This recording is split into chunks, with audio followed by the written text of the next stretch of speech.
You can't hear me, No, can just a you? traumatic story of how the mafia almost murdered me and how I'm now having to live my life in the shadows. Nice. You can still eat crackers.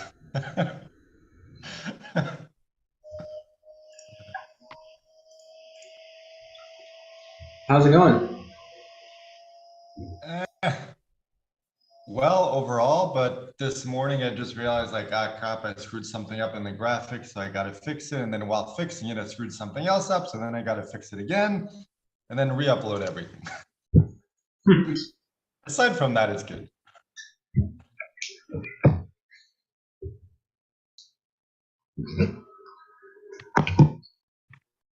How about you?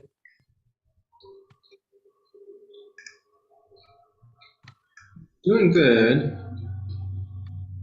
Um,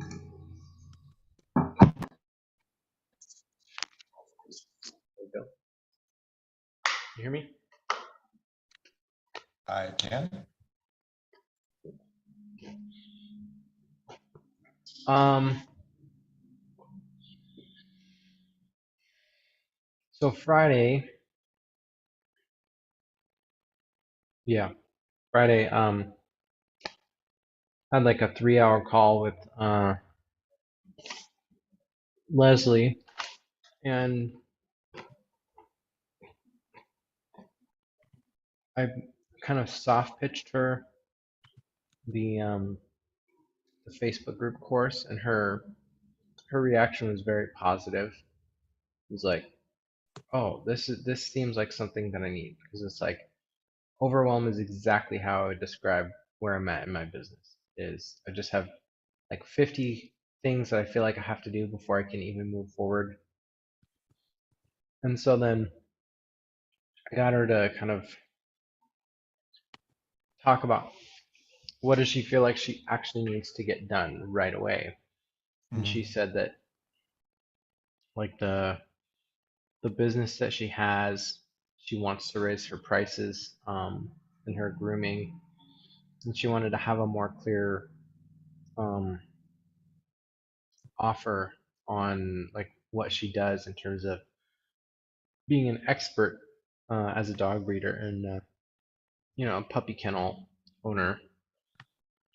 So the graphic that I showed her was just like an experiment. Like it wasn't even very professional or polished. Like it was whatever the program spit out based on my crappy. I'm just gonna get through this to roughly put something together so I can see how the program works and see what kind of things it will create.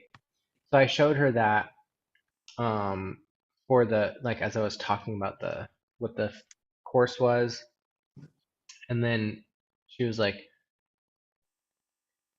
um, well, what I suggested was like if you had something like this, like a that demoed like your expertise and made it clear for people to understand what you do and why they would hire you versus somebody like you know just a anybody else that they might think of as your competition.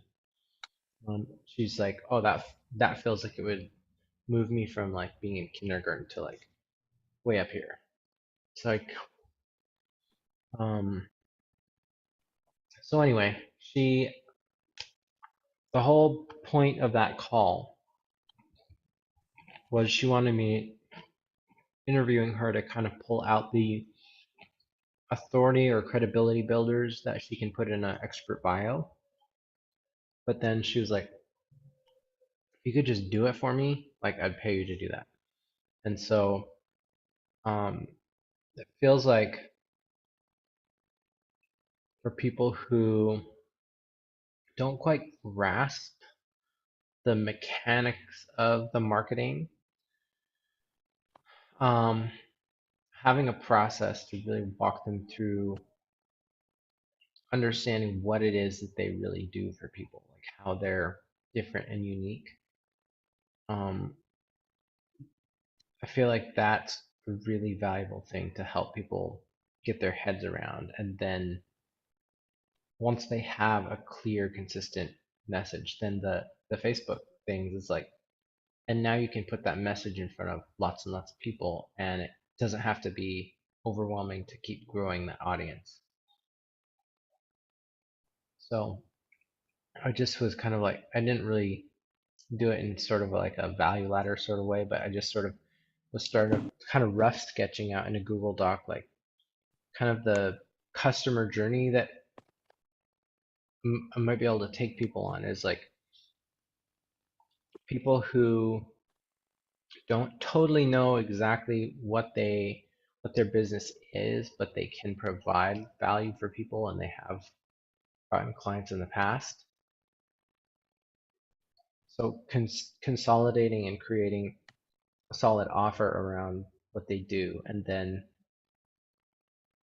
having like a clear message that might go like in a Facebook group or on a VSL or on an ad or something. It's like they can just start saying that message right away to get them more business. And if it feels like that's moving them forward, they're going to obviously come back and say, hey, how do I grow? How do I scale? So with, I have like the engagement masterclass that people have paid for. I have the community audit that isn't as fleshed out in terms of what they're getting, but I think if I add some resources, graphics that thing can create that makes that process more straightforward. Like that can be something that we can use to filter and assess the readiness or quality of clients coming in. So that might be like a real low ticket. Like get your like your $50 group assessment. So it's like here's all of the things that $1 million groups and businesses do. Here are all the things you need to be able to create a sustainable and connected community. And then it's like you can um, have us walk you through it on a call, or you can do like a self-assessment. And then that information lets us know like, are they in a better position for us to, sell them into something bigger?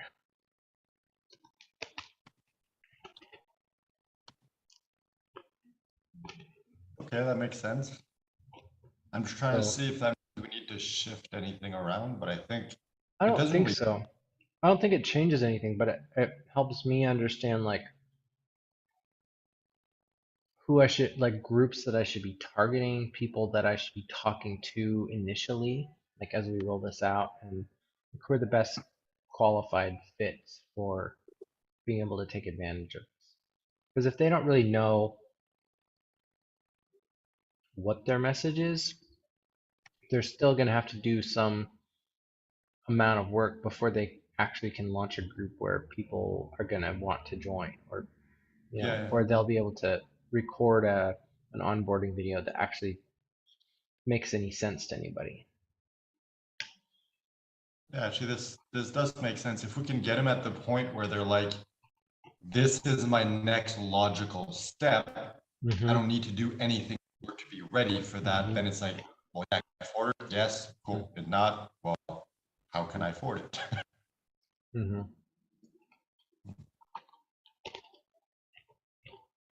All right, that makes sense. Sorry if I seem distracted. I'm just updating the graphics while we're speaking. Why are you just like talking and wasting time? I'm actually working. uh, so it's been a couple days since we spoke. What's new? Um, well,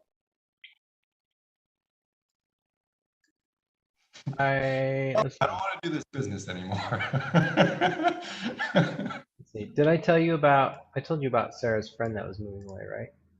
With the silk wardrobe and Which stuff. I'm not Oh, remembering. Can you tell me a little more? maybe not. So Sarah and I made vision boards earlier this year. One of the things that Sarah put on hers was like she wanted to dress better, and she wanted to like be able to wear silk pajamas. So I, for her birthday, I bought her like a little set of like a top and some shorts that are silk, and it's kind of like I didn't realize that silk was that expensive, but anyway, so I it was like Guys, we don't 300. realize how expensive things are for women. Yeah. Anyway, so I bought her some pajamas, and then she's friends with this girl that I grew up with. She was a model, and so she found out that she liked silk. So she gave her a whole bunch of stuff. She's moving away. She's moving to Nebraska in a month or so. And so Sarah and her have hung out and gotten to be good friends, but she gave her like several like night outfits, several professional like day wear kind of stuff. And since she's a model, she has like the quality of stuff that she selected is like really very nice. And it's the kind of stuff where you wouldn't really know what to look for, but it fits you like it fits well. Like she knows what to look for in terms of clothing that does what it is supposed to do to a body, which is like accentuate all of the good features, minimize all of the things that are like, make you look less attractive. So the stuff that she has is just very nice. And so anyway, I thought it was really interesting that um, some of these ideas that we've been talking about in terms of manifestation or like the work that you do kind of plants a seed for something else to grow. It's sort of like she started with the idea, which was like, oh, I want to be able to wear silk. And then like I happened to know about that idea, so I bought her some.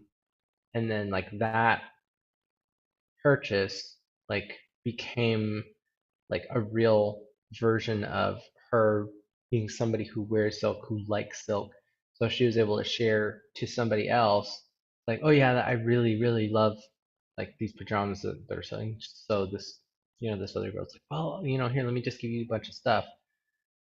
But it's just really interesting how like that concept of like taking a seed and planting it and it just going on its own. Because like past past the idea of like her writing that down as something that she wanted, and me like being, oh, it'd be nice to like get her one thing to have. It's like there wasn't really any work put into that, but it created these circumstances for this thing to kind of grow and flourish. And so I'm like, damn, like what is it that we're doing with all of the work that we've been putting into creating a course and an offer and something that we're going to start putting out in front of people all the time? It's like, what in the world kind of seed are we planting? Oh shit. Wh- What if we're like, oh, we're just like planting a bean. We're gonna grow a beanstalk and we're gonna have beans, and it's like, cool, we can eat. Nice. And turns out we're planting a magic bean and it's gonna like explode, and we're like, oh my Hmm. God. I mean, that would be good, and that would make a really good story. Hmm. That's the thing, we don't know. Like, this could flop and we could make like no sales, or we could make like 20 sales in the first 3 days, and we're like, holy crap.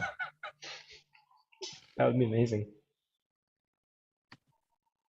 But it's like, it's definitely possible, because you know that video that I watched a while back, and I sent you the script, and the script was literally just like in Google Docs, like no images, no graphics, just like very simple. Mm. And it's like they did a soft launch of like just kind of like posting on their timelines, and Hmm. that video that I watched, and it's like very, very low key. It's like they did a Hmm. $43,000 launch. Wow. So It's like, yeah, of course they've built up like their audience and connection. They know what they're doing, Mm-hmm. but still, it's like it seems like they did almost no work. And it's like if you look at the quality of it, Mm-hmm. like the quality of the presentation, it doesn't look like quality. It's like it's quality because they know what they're doing and they're really good at it. Mm-hmm. It doesn't look very nice. It's like if they're able to do Mm-hmm. that, and we actually have something that looks nice, even though we don't have that level of experience yet. It's like Mm-hmm. if we hit the right thing at the right moment in front of the right Mm-hmm. audience, like who knows what it's going to happen. So it's like I don't want to have any expectations, but I also don't want to limit us, you know. Mm-hmm.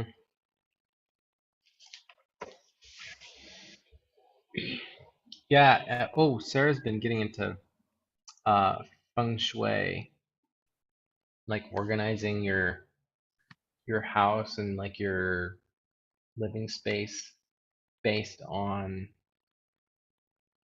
within that philosophy. It's believed to be like this is kind of the universal pattern of how energy flows, how the universe works. So if you arrange your life like starting with the baby steps of move your physical things in your home to reflect the way that the universe is built, then it's like you start to become more in harmony with the rest of the way nature works. So then it makes you more capable of receiving and transmitting those energies. So it's often supposed to like attract more money or like better quality of life, relationships, that sort of thing. So she was telling me that it was really weird that like every day that she's like gone and changed something, something's happened. Like the day that she set up a money ship. So like in the part of the room where we are, it's like that has to do with money. She put up a little ship that's supposed to you're supposed to put things that kind of represent the things you want to come to you. So it's like you're doing on a imaginary level or like on a micro scale. Here are the items of prosperity that are on their journey that you're calling in. It's like when the idea of like, oh, my ship is just coming, that kind of thing. And Yeah. so then, so she set that up and put like, money, a wallet, like different things that kind of represent prosperity to her. And like the next day was when I talked to Leslie, and she's like, "Hey, I'll pay you $300 if you can make me like a graphic for my thing." It was just like that's a very weird coincidence. And then like that day, we're like, "This is weird." So she was like, so then she went and did something in her relationships corner, which is like supposed to activate her um like her ability to connect to more feminine relationships and like prosperous connections in your relationship to other people. And so then we went to church yesterday, and she like we've been going to church on the weekends, most weeks, but we haven't really connected with a lot of people since we've been here, like in terms of on a friend level or like really. Um, but we met um, like three couples that had kids our age or just a little bit younger. But one of them is the wife of a hospital CEO here, and she and Sarah exchanged numbers, and she invited her to come over to her house tomorrow for a play date with their kids. And their kids are like the exact same age as ours. Like one is I think a little over one. The other one is like three, 3.5 or so. So they're like right around where our kids are, and it's like slightly higher like caliber of person, and it's like somebody that's a potential like could be a good couple's friend, somebody that has sort of similar life experience, so similar like you know age of kids stuff. So it's just very very interesting, like seeing the way that taking action in your life in some ways like kind of opens up these, I don't know, these possibilities. It is funny how things work. It's like we think everything's super hard and complicated. It's like, 1 + 1 = 2, but it's like, no, not always. Sometimes Hmm. 1 + 1 = 7. Hmm. Yeah, like this. Like we're just talking, hanging out, but we've put in so much work and energy and effort into this business that if either you or I had tried to work on our own things with the same amount of time, I know for myself, it would have been probably like a tenth of the amount of useful work that I would have put into it, even if I'd spent the same amount of time.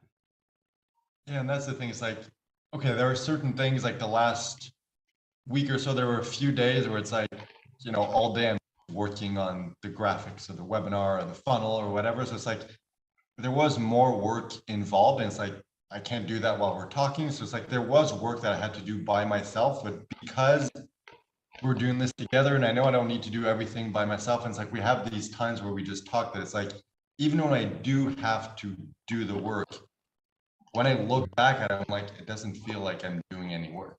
Mm-hmm. I look at the last 2 months and it's like, feels like I barely did any work, when in fact you look and it's like I did a crap ton of work. Mm-hmm. It's just like, I guess it tricks your mind into thinking like, oh, I'm not working, I'm just, having fun. Mm-hmm. But nope, I'm actually working. Mm-hmm. I guess floaching is working in, both sense of the term. Um, I'm almost done. I'm just tweaking the last few things. I updated all the graphics. Yeah, now that we have, like, well, now that I've updated all the graphics, I'm just switching the logo. So getting rid of everything, just keeping the like timer symbol, and that's it. Mm-hmm.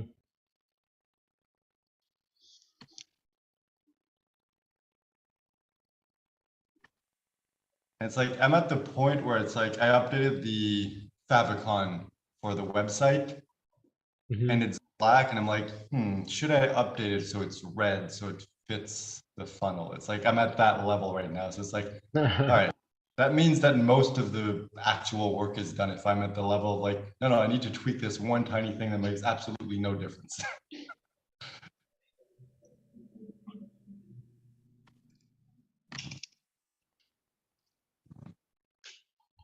5-minute Facebook groups.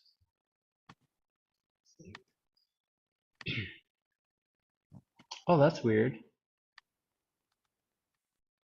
Is it me? Am I the weird thing? When you open up the page, if you have a smaller browser, it instead of like shrinking the pictures, it squishes them. Really? Hmm. Is that something that I need to modify? Here, this is what it looks like. This is how I had my window earlier. It's like that. And it squishes them. I don't see anything on my end. Oh, okay, there we go. Ah, nice. Okay, I might need to figure out why it's doing that. Great, something else to do. Yay. I wouldn't worry I about it too much. Because in order to have the right size of image, Hmm. I had to like define the height. Mm, I might need to switch it to the width instead. mm, Also, I need to do the like mobile version for everything. I haven't touched that yet. mm-hmm. Ah, crap, I'm looking on your screen. And is it because it's in Zoom, or is because the image is cut off and like there's that white band? Is that because of the browser or because of the Zoom screen share? I'm not sure. Because What? on my end, when I was doing everything, like the images would go all the way down. There would be no white at the bottom. Now it looks weird if it's cut. I'm wondering, like, is it an issue with the funnel itself, or is it just like because of Zoom or whatever? Yeah, I don't know.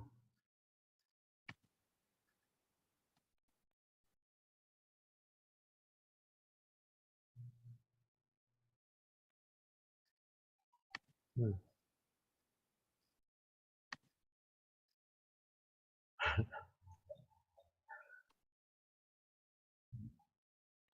Yeah, it's like it's kind of weird. Like when the window's smaller, like you can't scroll like to make the like you can't go any further in the page if you try to scroll. Why are you breaking it? I don't want to fix it.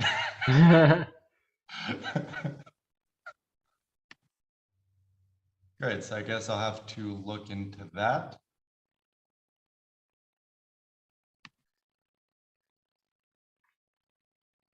Just when I think, cool, my work is almost done, it's like, nope.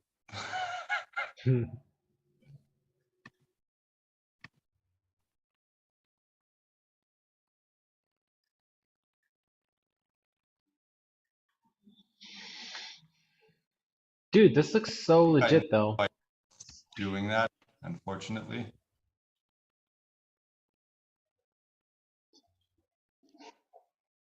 Because in order to make the images like position properly, I had to like click on, I forget what it was, but anyway, so just like it would lock in that way Hmm. and everything was Hmm. fine. I'm like, cool, solution found. But apparently when you resize, that screws everything up. So Hmm. solution not found.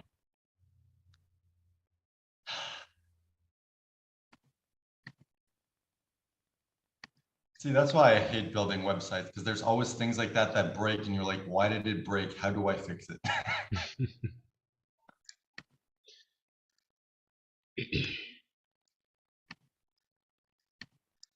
But I guess that's my own damn fault for deciding to build the funnel. Like, oh, you think you want to build a funnel, do you? Well, enjoy. Well, what I was thinking about this, in terms of the marketing, this is actually like really, really great. It helps sell the like the story of like, hey, we've done the thing of like spending, a month and a half building a funnel ourselves. And like, even if you know what you're doing in marketing, if you know you're following a proven format, you already have the templates, you already are great at all of these things, it still takes ages before you have it built and then can put it in front of somebody and get sales to validate your thing. Like, or you could do our system, which is like 5 minutes a day and super easy. 5 minutes a day for 5 years.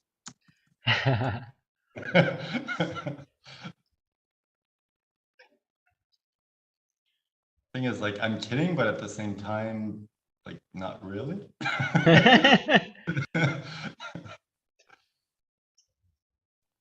I guess that's the difference. Every other time I'm like, creating a business or something, it's always like I try to do the least amount of work, and then it gets to a point where it's like, even with this least amount of work, I still don't want to do this for the rest of my life.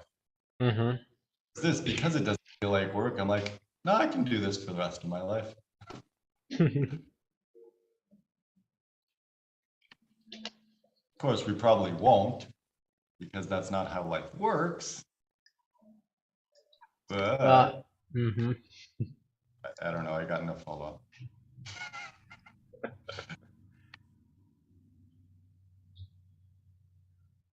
Hmm. Timer time. Did you say ham time? I said ham sandwich. Oh, that's not as much fun. You sure? I am sure. Because ham sandwiches are a lot of Not when you're vegetarian. fun. That's true. I don't think I've ever had a ham sandwich. Now that I'm thinking about I'm it, assuming I wouldn't enjoy it. I had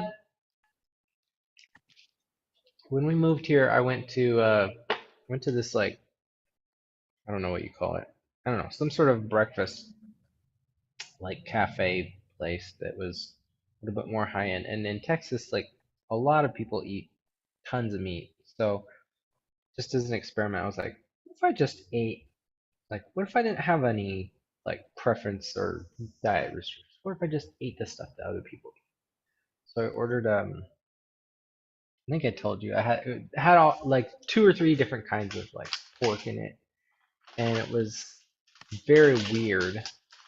Um, Not something that I was used to eating. Didn't taste bad, but it just was like um weird from like the novelty of it. Like it was not something I'd ever had before, and it tasted different than I was used to.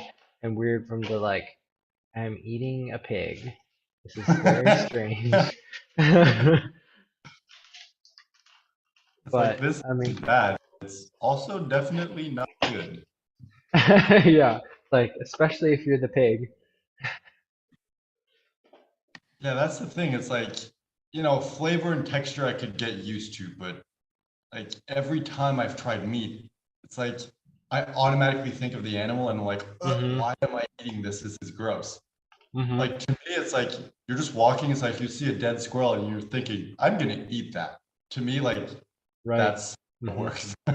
Hmm. It feels a little too much like you're eating garbage. It's Yeah. like if you were an animal and you didn't have a lot of discernment, sure. Or if you're like, living in the wilderness and you're starving and that's the available way of survival, maybe. But like I have so many other options. Would I choose this? Probably not. Yeah. That that's the thing. I don't know if I would actually go that far.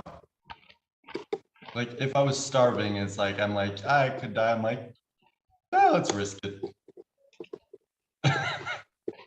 Might Like be I don't it know. might be more interesting to die than to kill another something to eat it. Because like, okay, it's not that long, but I've done like the longest was 3 days without eating. And it's like if someone was like, here's some meat, it's this or nothing, I would have been like, okay, nothing. And it's like at that point, that last day, it's like 16 hours of constant headaches. Hmm. And even then, I'm like, no freaking way, I'm eating meat just because it seems like so repulsive to me. So it's like that's the thing. I think most vegetarian people who ate meat and then became vegetarian, Hmm. it's more like, oh, I like meat. I just chose not to eat it for ethical reasons or whatever reason. Hmm. And they're like, well, it's not that bad. Whereas me, it's like Hmm. I find it disgusting. So there isn't the option of, Hmm. well, it's not that bad. It's just like, Yeah, that's how my sister is. She became vegetarian around the same time I did. So she was a lot younger. So for her, it's like meat's just gross to her. For me, it's sort of like I know there's certain things that like why I know that's probably pretty good. And in small like little small quantities, it's like if you're not overindulging, it's like yeah, I can enjoy that little thing, but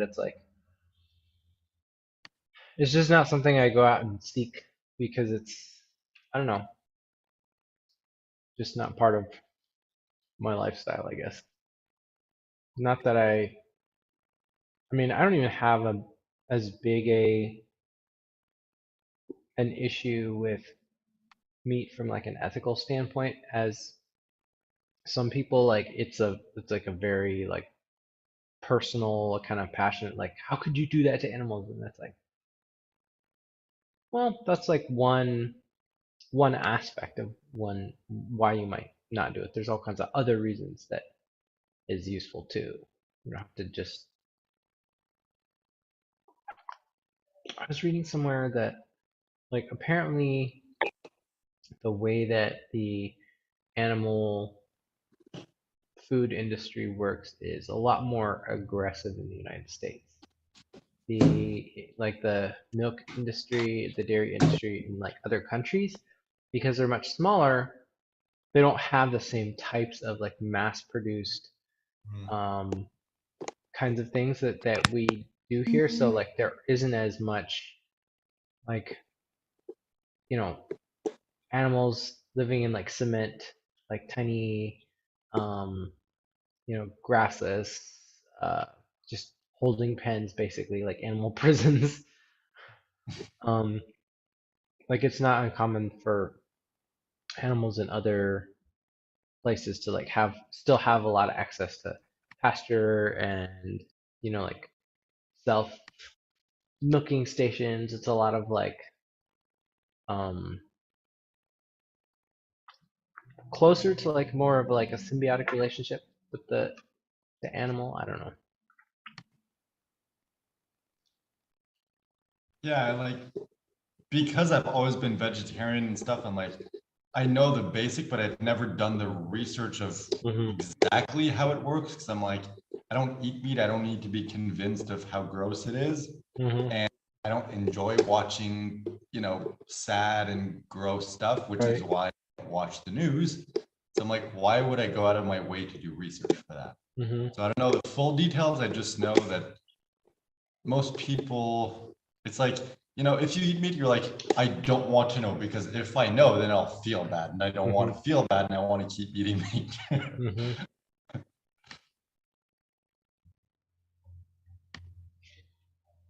All right. So I did everything that I needed to do, Cool. except, update the webinar, which is basically the one thing I had to do, which I didn't do. Oh, wait, that reminds me, I didn't actually update the webinar. I was talking about the sales copy, but I'm like, oh crap, I updated the graphics. I need to update the graphics in there too. Mm. GrowthWorks dashboard. Save this bookmarks bar. Just do that. Bookmarks bar.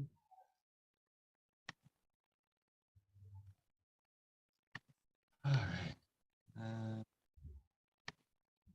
This is easy though. I'm almost done with these GrowthWorks things. These what? I'm just talking to myself mostly. Perfect. That's the kind of talk I like because then I don't need to listen. It's like I hate talking to people. Uh,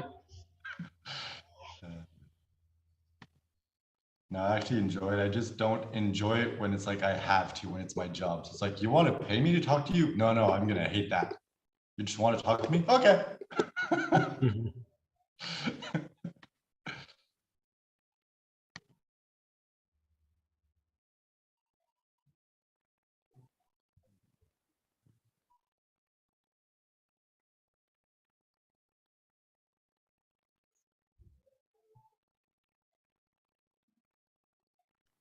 I really love the like monkey on the phone graphic. That's exactly how I imagine him sounding.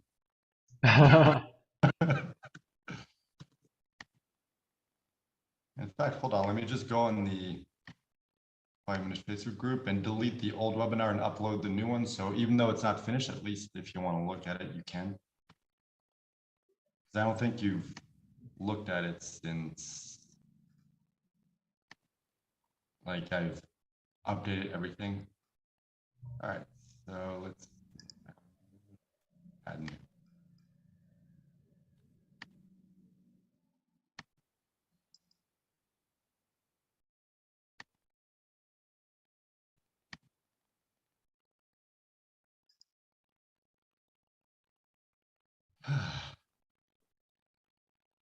Oh yeah, and I guess I'll update the graphics in here too. That way we'll have the.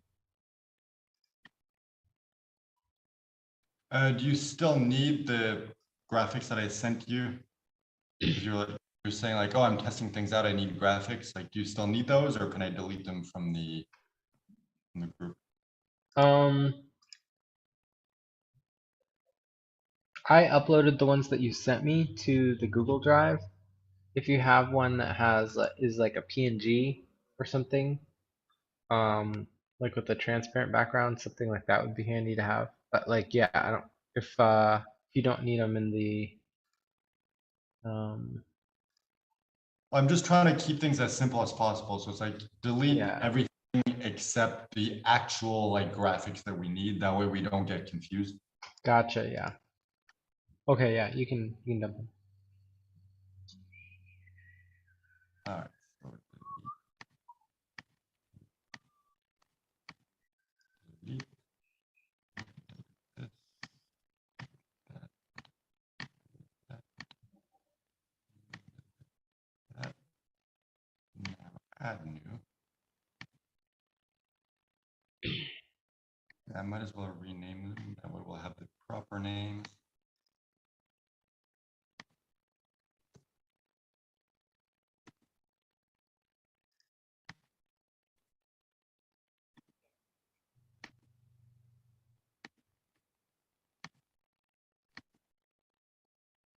I miss the days where I had a mouse. That was easier.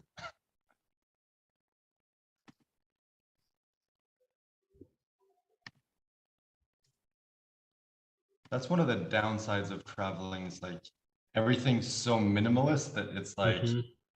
even stuff that's like, well, I don't need a mouse. I can do everything without it. It's just when you're doing work and design and stuff, like it's so much easier than just like, nope, no, no. Mm. All right, so let me just add those and then everything will be updated.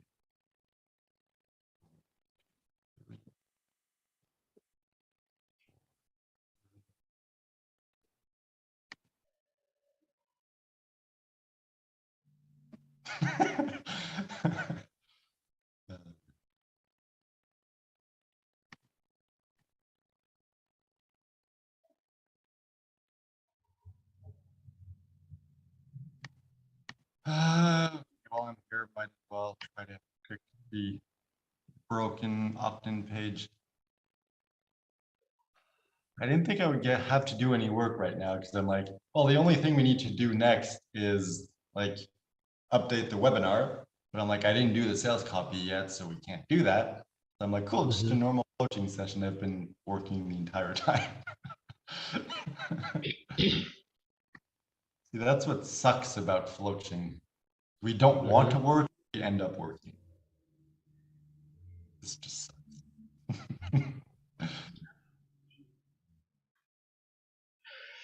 Hmm.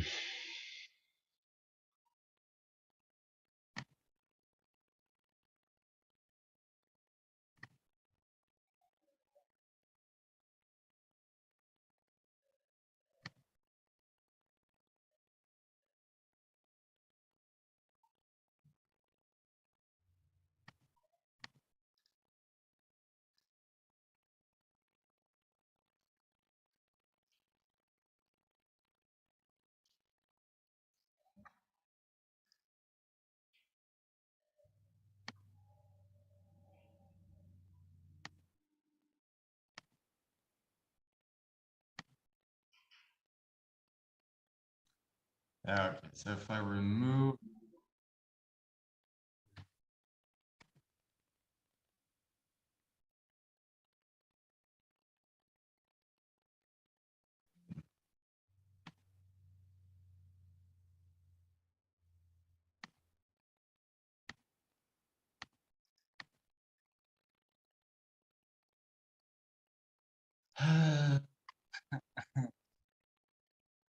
so I fixed one thing, but then the other issue that I'd used that thing to fix came back. So I'm like, now I need to find another way to fix that.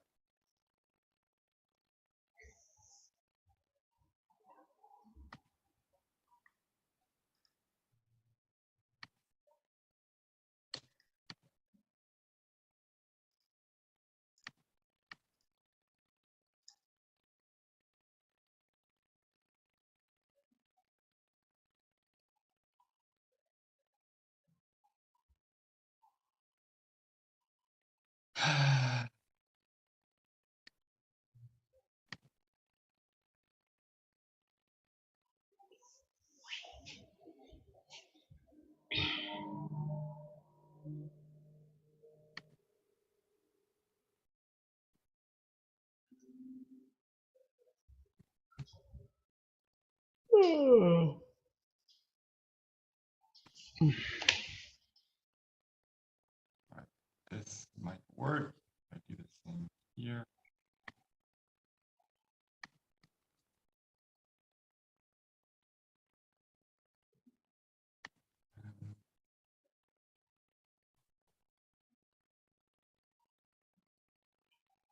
Wow.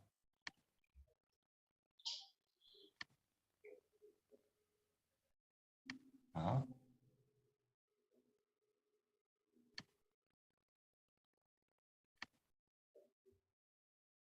Okay, I don't understand. Oh, hold on, I probably do. Let's see, do I understand?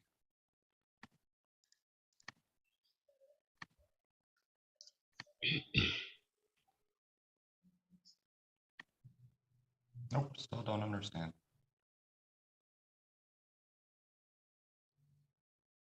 That is strange. Because both images are supposed to be the same size. I put the same width, and then one of them is lower than the other.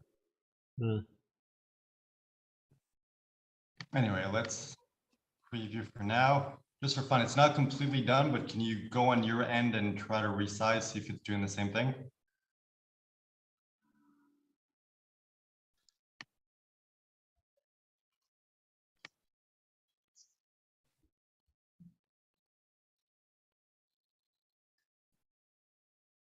It still looks like it's resizing. So it's still squishing? Uh-huh. That's weird, because on my end, it seems to be working.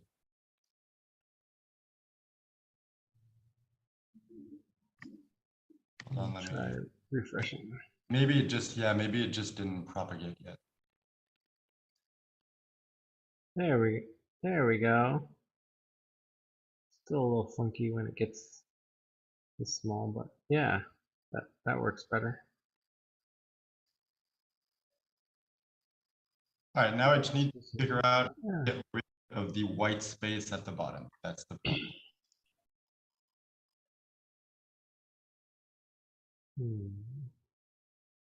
I wouldn't worry about it too much. I will, Almost nobody else will. 1000%.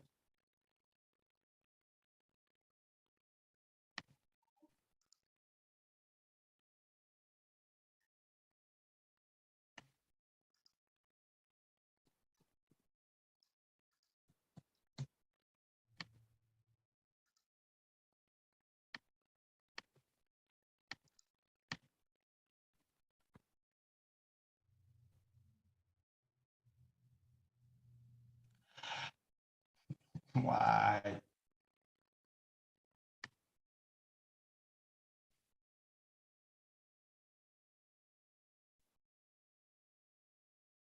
Mm.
There's just stuff like that. It's like, it doesn't make sense. Why can't it be simple?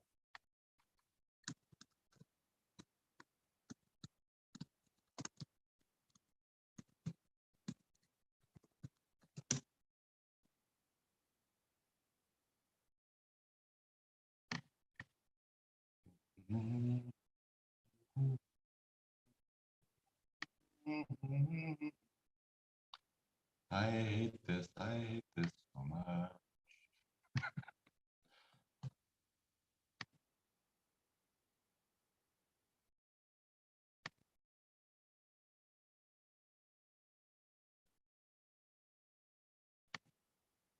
let's see if I cheat.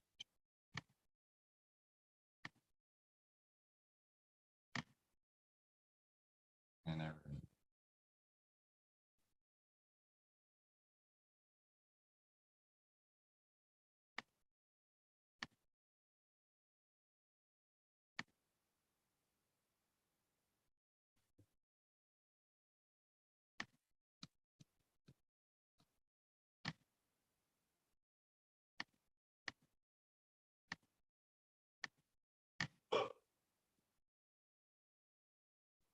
Nope, that did not work.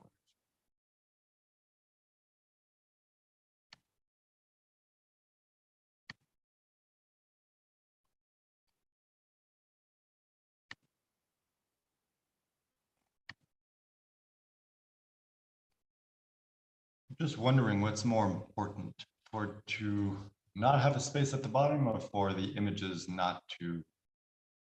Actually, hold on. Now that I switched to width, maybe I can relock it. No, wait, because that was a different issue. Never mind. Let's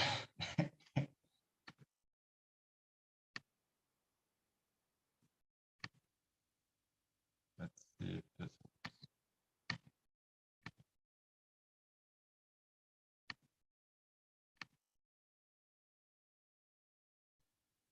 Nope.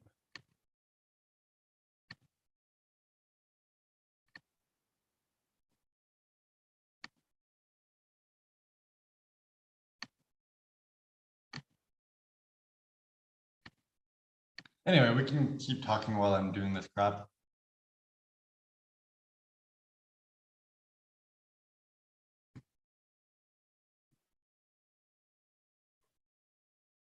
Or not.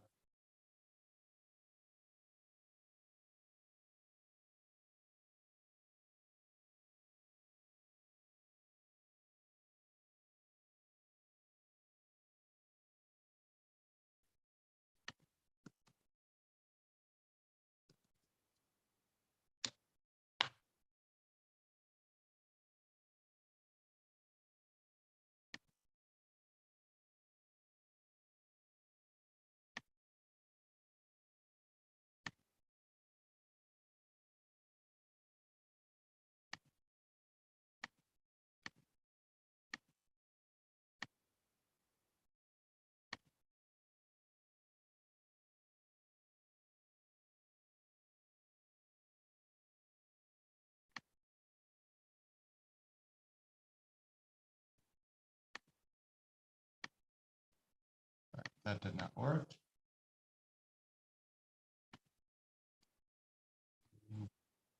Imagine how impossible stuff like this would be if you didn't have Google to like search stuff.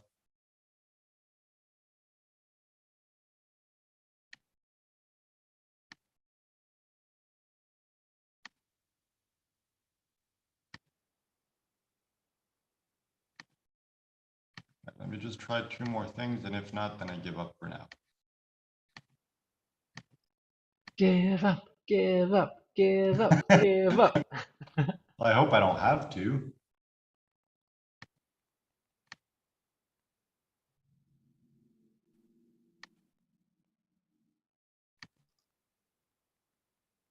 Because everything else is okay. Everything else like worked. All the issues I've managed to fix. It's like, really, like I'm gonna leave one on the main front page of the funnel. Like, nah, I can't do that. I need to figure this out at some point, but today is not the day. If I do this, then it screws everything up.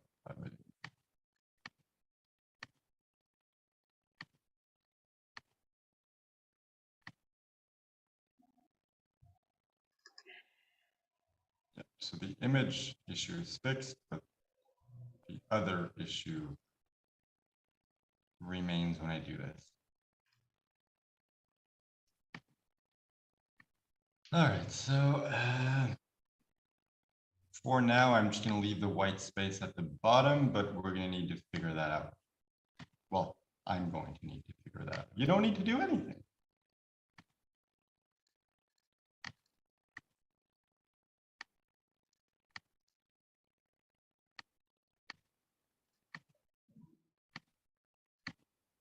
All right, so should we just float or are you being productive over there? I'm attempting to be productive. Give up, give up, Uh, give up. Not sure how to kind of move on to the next stage. Export.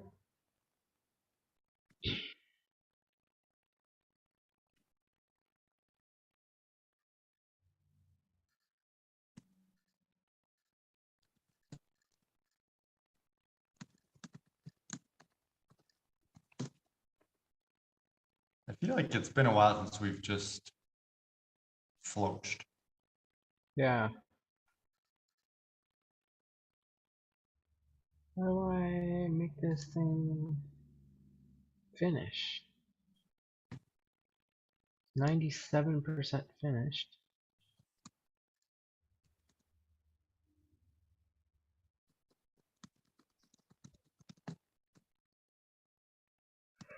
Hmm.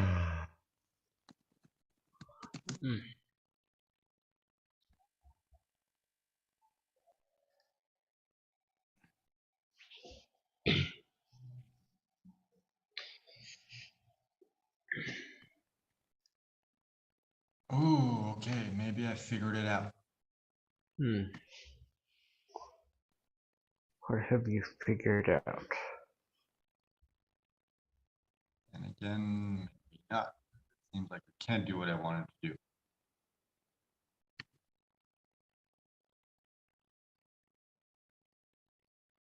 I was thinking, oh, if I just make the images sticky, when they scroll down, they'll be okay. But seems like you can't do that for images. What a ripoff. Well, maybe I just don't know how. It's not a thing like.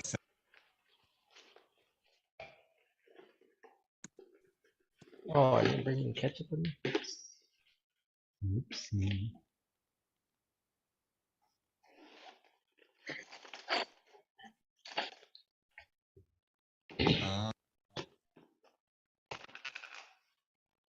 What I should probably do to make this easier is just like create a background image with the two images and have that as background. That way, even when people scroll up and down, like the images just stay there. That seems too easy. Like, no, we got to do this the hard way.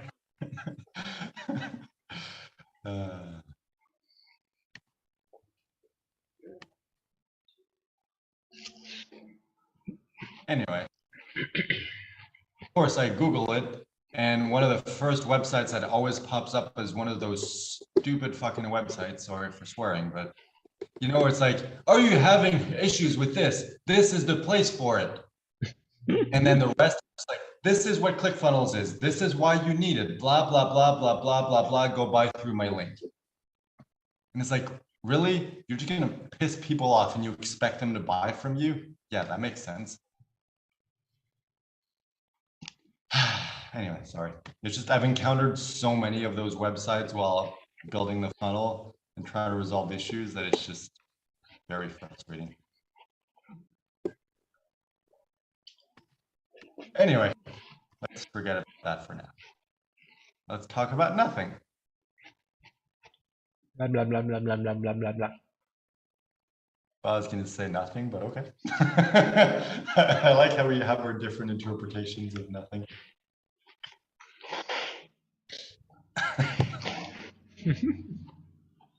All right, so what would be like the craziest launch story? Well, there's two scenarios, a huge launch or a no launch whatsoever. As in we launch and no one buys. Ooh, I wonder what, like the opposite, because I'm like, no, that'd be the worst, but it's like, would there be a way for us to make negative sales? Because that would be like the opposite, you know? It's like, how do you do a launch and make negative sales? It's like you owe people money after you launch.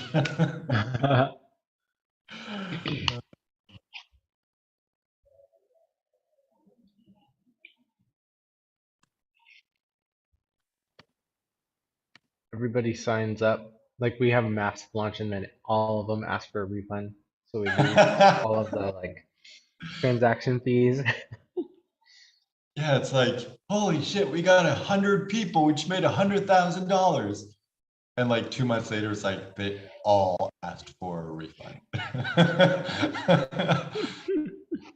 Like something would have to be horrible in order for that to happen, to have like 100% refund rate. Because like I feel like a large portion of people just buy stuff and then don't even like go in and do anything with it. It's like in order for those people to ask for a refund, something would need to be like really bad. Hmm. Kind of like bad of like you buy it and it just like steals your identity or something, like something really bad, you know? That would be amazing. Something that terrible. Well, you know what's really funny to me is like I've gotten calls from so many scam calls the last month or two. Like I've gotten these calls where people they're like asking me about my vehicle. Like, what kind of vehicle do you have, sir? And it's, some sort of Indian, you know, one of these like mass call centers that are just scamming you to like mine your information. So I've just started screwing with them, telling them like I have a UFO or like a quantum vehicle, and they're like, sure, Uh, please tell us between 1993 and or 1997 and 2022. I'm like, anyway, they like the last two or three calls, they've just pretty much hung up on me.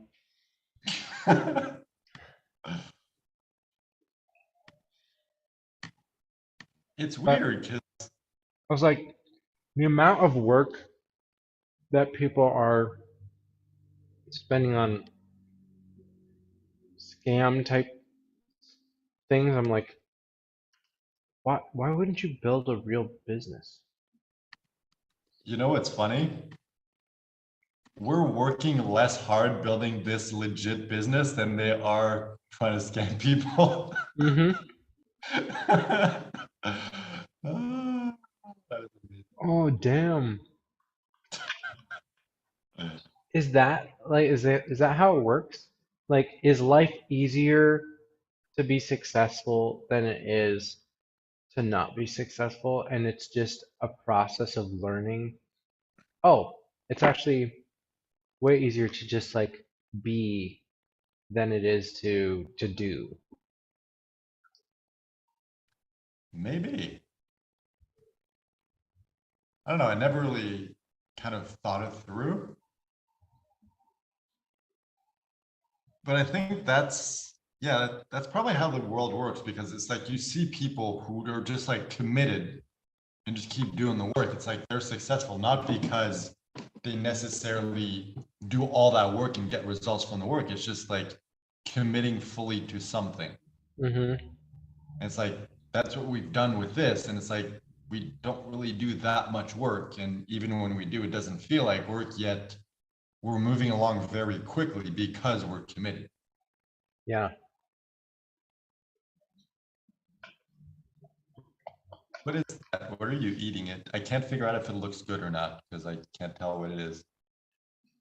It's like cottage cheese roast. It's got like onions, cottage cheese, and like cornflake, or like puffed rice flake cereal, like Oh, Special K cereal. And so then it's like, and then a bunch of eggs. So so it's it's kind like of like a, quiche type of thing. yeah, Okay. it doesn't taste anything like quiche, but that's Is it basically better what it or is. like it tastes? It's okay. It's not very well seasoned. The recipe that I don't know if my wife or my mom made this, but it's like the recipe that they usually uses like onion soup mix, which is like a packet of seasoning and stuff. But the the onion soup mix that you get from the store usually has soy in it, so it tastes like they use something else to season it with, and it tastes kind of funky. It's just one of those things where it's like, I don't know. To me, it's just making me see it like it's so much better to like build your own thing and make it yours than copy somebody else's thing. And yeah, I don't know.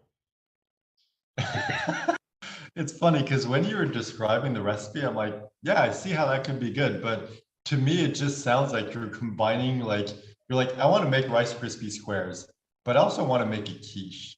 Let's combine the two.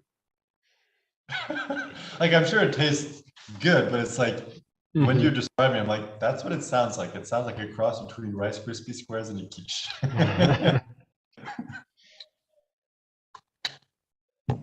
It's just one of those things that it's like, yep, that sounds good, but I never in a million years would have thought of mixing those together.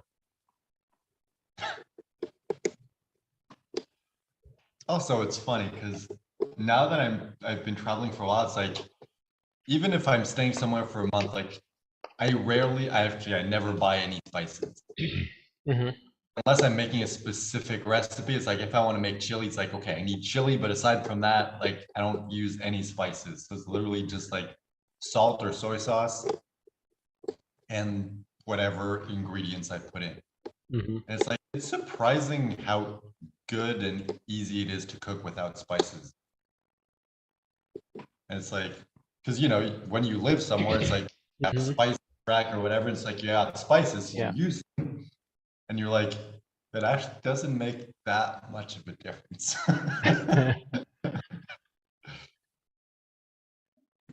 Then again, there's the opposite, because like my dad prepares very bland food, always has. He doesn't like spicy stuff, and it's just like every time I go there and he cooks, and I'm just like, yep, this tastes like and it's like, it's very possible to cook and it tastes good even though you don't use any spices or barely anything.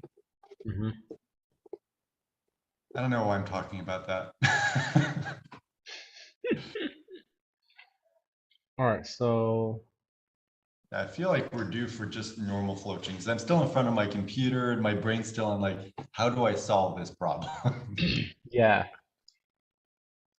Okay, so I have 4 sessions this week, Monday afternoon and Friday afternoon, that have like a group of people that I'm gonna do my um I don't know, 5-minute version of pitching the webinar. So in terms of like the frameworks that we fleshed out in terms of and then the stories that kind of go along with those. But I want to work on this week, kind of before Friday. I want to work on kind of getting what is my like 3 to 5 minute pitch. So if somebody's like, hey, so what do you do? Or like, so what do I say? And then what's the story or like framework that goes along with that I can just dump off and be like, oh, okay, I get it, I understand. Um, that opens a loop for people. So then the goal I think would be, it's like, what can I say that is attractive enough and creates enough curiosity that that you know, well, hey, I'd be happy to send you my calendar so you can schedule a call or something so we can talk about it and see if it's something you actually would like to do or not. But Okay. if I can You know get that good at where in one of the courses or whatever, something I bought, there's like a script or whatever, like a PDF, like talking about the 5-minute webinar. You want me to find that and send you? oh yeah, I think that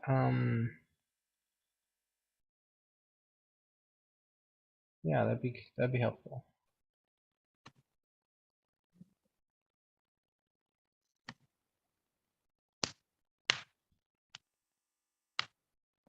It's ironic because recently I did like a cleanup on my computer and deleted the 5-minute webinar script that I had. 'Cause I'm like, I don't need that on my computer. I can just access it whenever I want. Just Mhm. kind of ironic that I did that now, and then a couple of days later, it's like now I need it.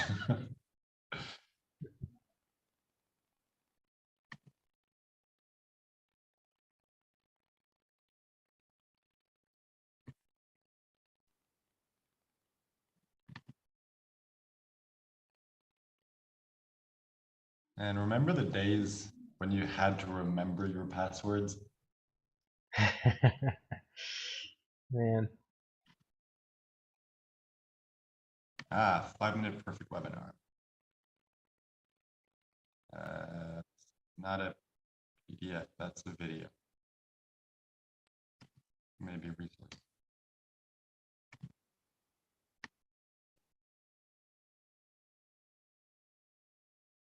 No.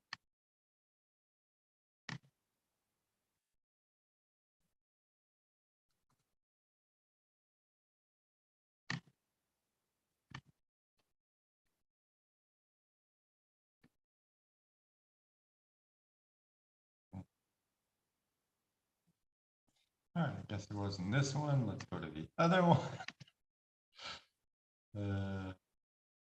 Oh, hold on. Did I empty the trash? It might just be there. That might be easier.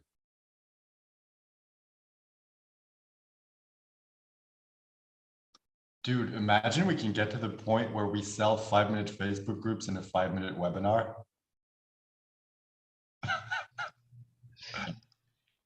that'd be crazy.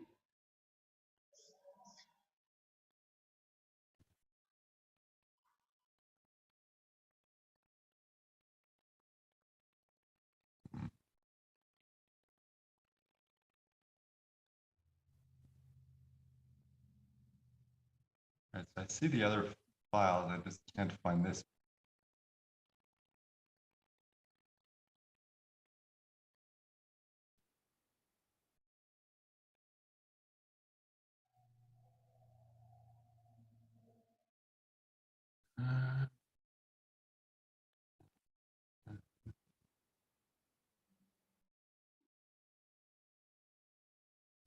No, okay, so it's not in my trash. I need to find it. Why did I say anything? If I didn't say anything, you wouldn't know it existed. uh,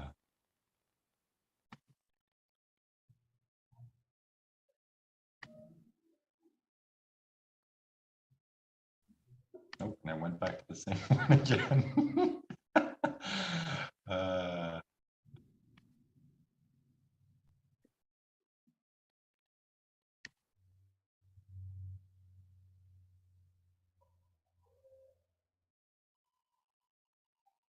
by the way, do you have all the stories ready to go? Then, like, can we plug them into the webinar? Or are we still kind of missing parts of it? Let's see here. I'm not even sure. Let's just start working our way through it and see if we have any holes. Because I think I have almost everything we need, but I don't remember. Let's see.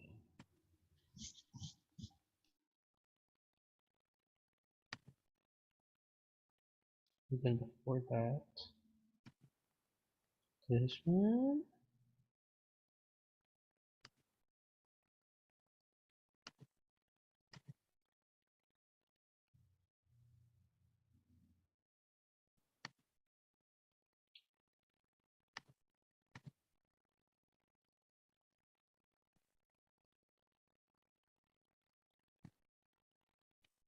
All right, it has to be here somewhere.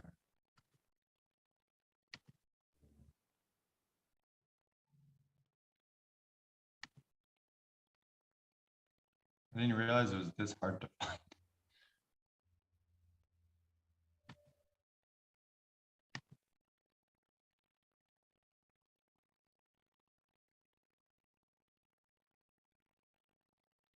Ah, there we go.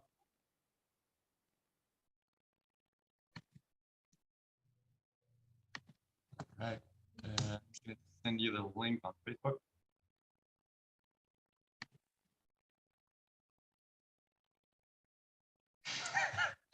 I was thinking, should I do like like, typically baby boomer thing? It's like instead of sending in a private message, like I read a post like on your timeline of like, my dad did that a couple months ago. Like, it's like they That's just don't hilarious. understand how it works. So that's like they think they're sending a private message, but you just put it on your timeline.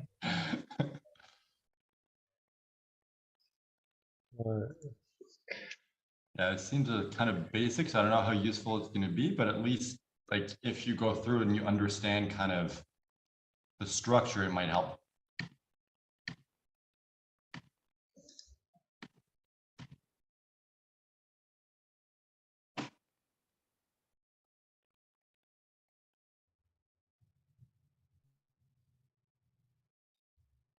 Oh yeah, I remember this. Her soap adaptation.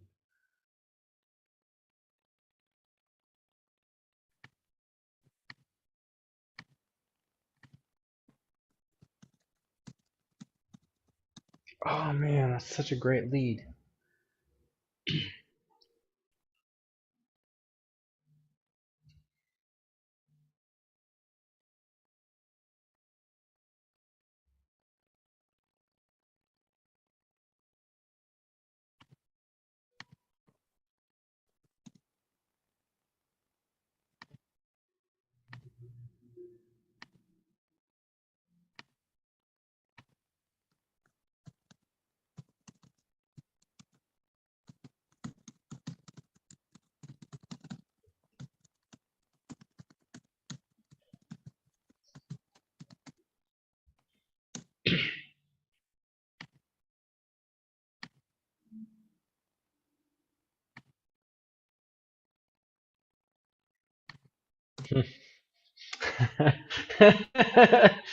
uh, Right. I I feel like this would be really funny to do, just like a marketing presentation reading this exact script. Hey guys, did you know that big misconception? I know it sounds crazy because we're used to hearing about usual thing. And while that is important, I'm going to share three secrets with you today that are going to revolutionize the way that you area of your life that you're going to revolutionize. Hi, I'm your name, and I am your role who's helped accomplishment. I feel like, Love oh my this. gosh. I feel like we should just do it like the script. I mean, you you get other people who are into marketing and who just like Man. stupid jokes. It's like that's the thing because they always say like, don't try to reinvent the script, the wheel, Uh-huh. just follow the script. It's like, all right, following the script exactly word for word. Yeah, you totally memify that. It's like people who've made millions of dollars saying, don't try to figure this out, just do it, copy this exactly. Here's me copying this exactly. Like, why didn't I get any sales?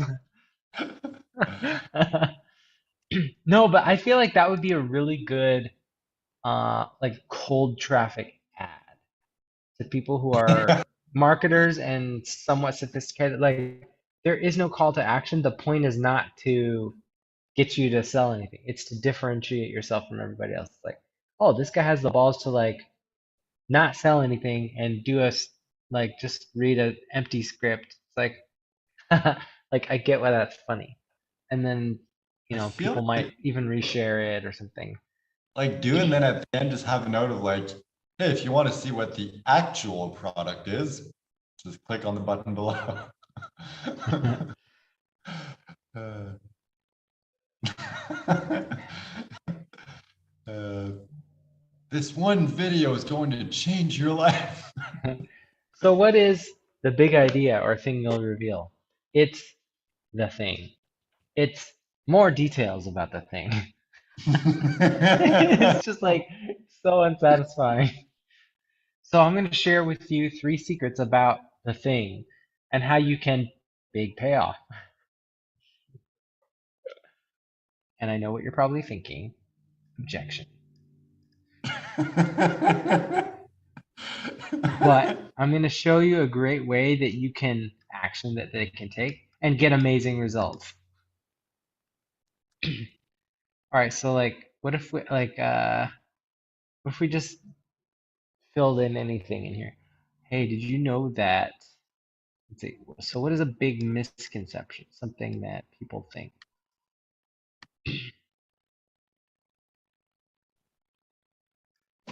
Wait, was that an actual question or were you still reading I'm the just script? I'm just I'm just like, yeah, kind of talking to myself. I'm wondering what would be something really ridiculous and stupid to sell in a script like this, a mini webinar. Because I think that's, ooh, what if we just kind of like practice this 5 minute webinar to the point where like we can just plug in anything that we Hmm. want super easily. And we can just Hmm. pitch like one thing. Didn't work, pitch something else. Pitch something Hmm. else. Like 5 minutes to do it. Just Hmm. like you could pitch a new thing every single day with whatever ideas we come up with. Yeah. It's like we don't need to do any of the work. It's just if people show interest, then we're like, oh, this might be worth it. So it could be a Yeah. good way to test waters. Hmm. What if we fully embrace this 5 minute thing of like, it's not just 5 minute Facebook groups, it's like 5 minute everything.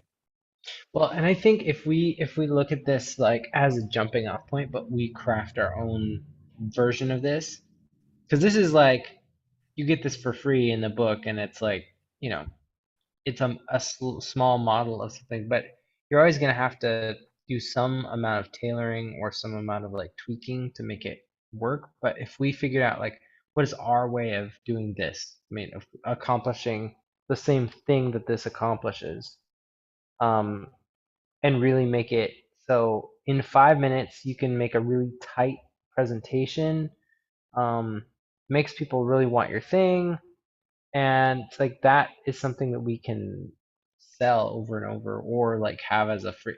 I mean, you see people do this all the time. You know, anybody who's in the like getting leads or making, you know, getting high ticket clients, like they'll have, hey, get my, you know, $1 million sales script or something. You know, it's like some sort of like call framework for people. It's like almost all the same kinds of resources are relabeled and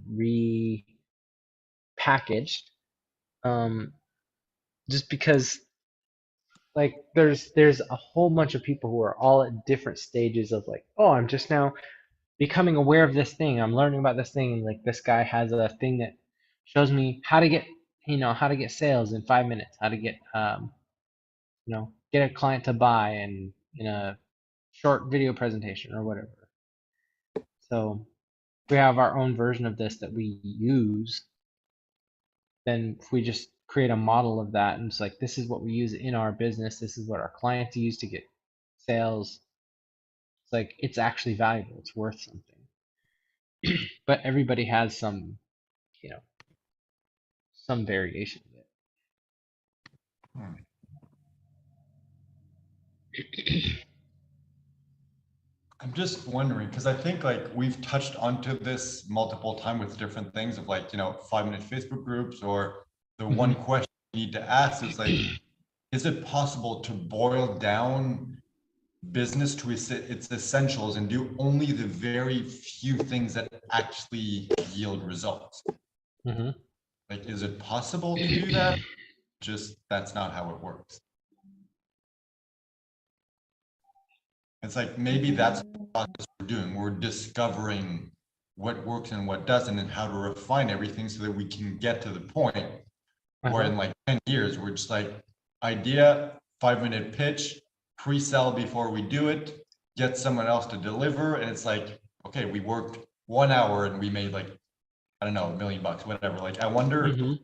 how far we can push this, or if it gets to a point where it's like anything less than that just breaks and stops working. Yeah.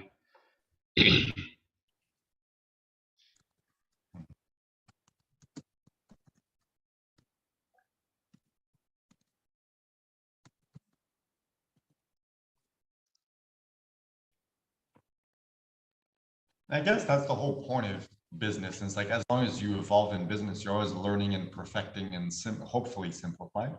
Mm-hmm. Like maybe not everyone understands that because people are like, oh, I make Yeah. money, cool. Let's just do more of this and make more money. And it's like, yeah, okay, but you're working way more. But I think that like smart entrepreneurs, Mm-hmm. they understand how something works. So it's like simplify, hand it off. What's the next thing? Okay, let's learn that, then simplify, Yeah. hand it off. Like they get to a point where they've understood how things work so well, they can just be like, Mm-hmm. push this there, pull here, adjust, boom, you're good.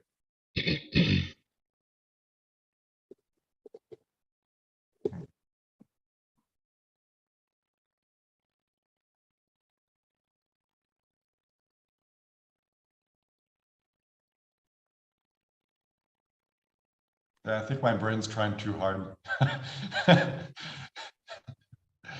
It's like I couldn't figure out the funnel thing, so let's make up for it. Let's come up with a genius idea. uh, Yeah.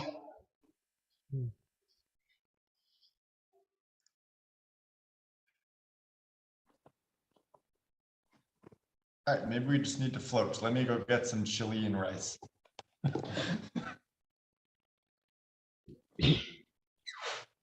Ooh, no, even better. Forgot I had leftover pizza from yesterday. Nice. It's funny, you know, when you go in restaurants, there's like the personal size pizza, and Uh-huh. it's like usually super tiny, and you're like, Yeah. well, that was a waste of time.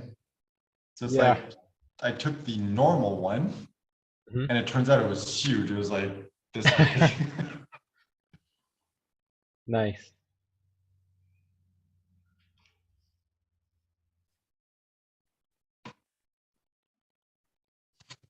Pizza. This reminds me of the first few, like in the early days of the mastermind. Mm-hmm. Would we all be on the call and you just like show up eating food and we're all like staring at you?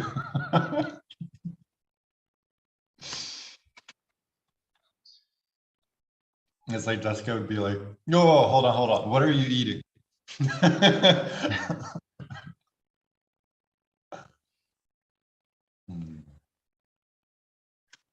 Ooh, okay, random floating. If you could only ever eat one thing for the rest of your life, what would it be?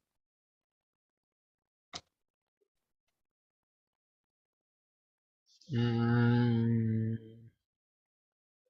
You're like everything. dang. If I can only eat one thing for the rest of my life. I mean, how long is my life gonna be? That's an important question. I want to feel very, very long because you're only eating one thing. That's the secret to long life, is just eating the same thing. It's like it just makes your life seem so much longer because everything in your life is so boring. And just like in this scenario, it's like it doesn't matter if, you know, let's say it's like you wouldn't be able to sustain yourself on that because there isn't enough protein or whatever. It's just like, let's just talk about imagine you can eat only one thing for the rest of your life and it doesn't matter what it is health wise. It's just, what would you pick? Probably burritos. Seems like a good choice. I mean, if there's any wiggle room for like how the burrito is comes, then it's like you've got a lot of options. But like even if it's just a burrito with like a decent amount of veggies in addition to the beans and stuff, like some lettuce and tomatoes, salsa, sour cream, stuff like you could get a good like salad-esque with plenty of other things, carbohydrates and protein. I feel like it's a decent meal. You eat just one or two of those a day, and I'd be pretty satisfied. I I don't think I mean, would, yeah, I don't think I would complain. you can decide like what is in it exactly, but it's like once you decide, It's that exact recipe. Mm-hmm. All it's like it's that exact thing over and over. Mm-hmm. Hmm. Yeah, I could probably do like a Chipotle burrito or something every day.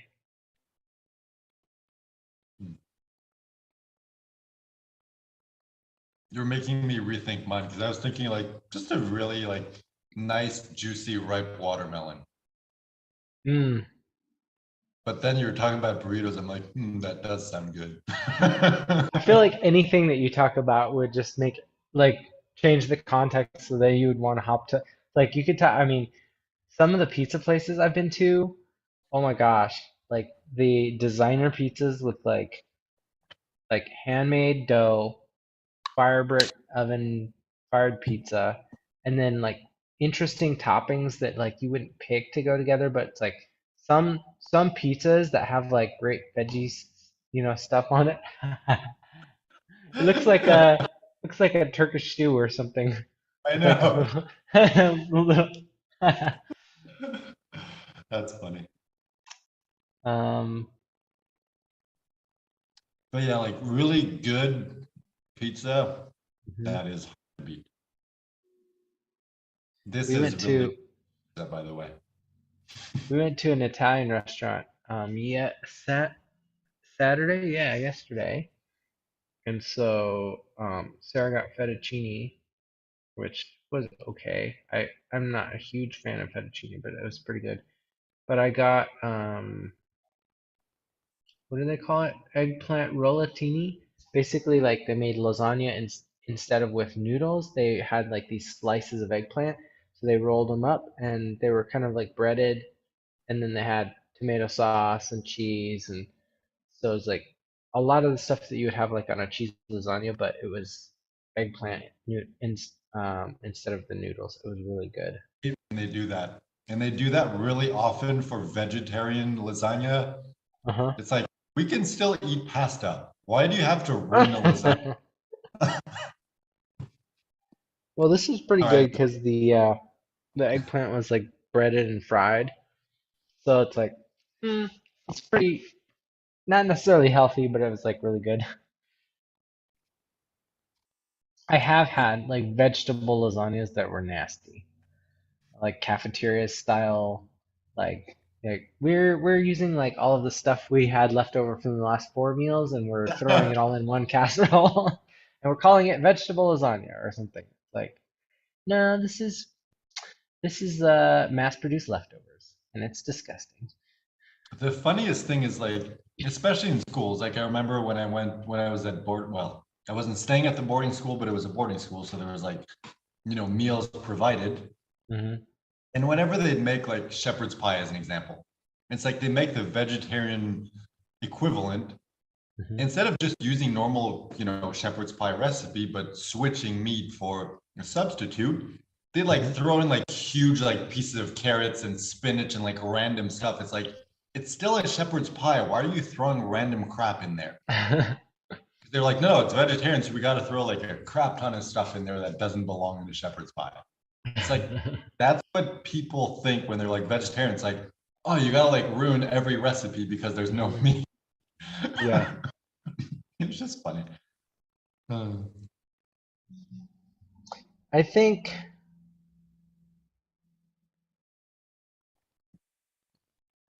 I don't know. It'd be interesting to meet like some high-end chefs that were actually vegetarian. That so people that's how they eat, but they also know how to cook correctly. Because I think that people who are trained to cook professionally, it's like I don't think those people have a vegetarian lifestyle. So they don't create or experiment very much with like what are other ways to put food together in a way that's like really satisfying, but that doesn't rely on like a meat staple. hmm. That would be really like a reality show, or not a reality show, but like, a contest show or whatever, where it's Hmm. like take chefs, like professional chefs that are working, And it's like, get them to make something that they don't know how to do. So it's like, if it's a normal chef, it's like, all right, you cannot use any meat. Everything you prepare has to be vegetarian. Mm, And see how they handle it. It's like, okay, you can't use gluten in anything. And just like challenge mm, them. They're professional chefs. They're really good at what they do, but just mhm, throw them in unfamiliar situations just to see how they would like handle it. It's like, would mm, they just do like any normal person and just like completely screw up the recipe, or would it still make sense yeah, and taste? yeah. I would, I was gonna say I would watch that. I wouldn't. I would watch like clips of it on YouTube, but Mhm. I would actually watch that. Okay, my sister was pitching this idea to me yesterday. She was saying like, okay, what about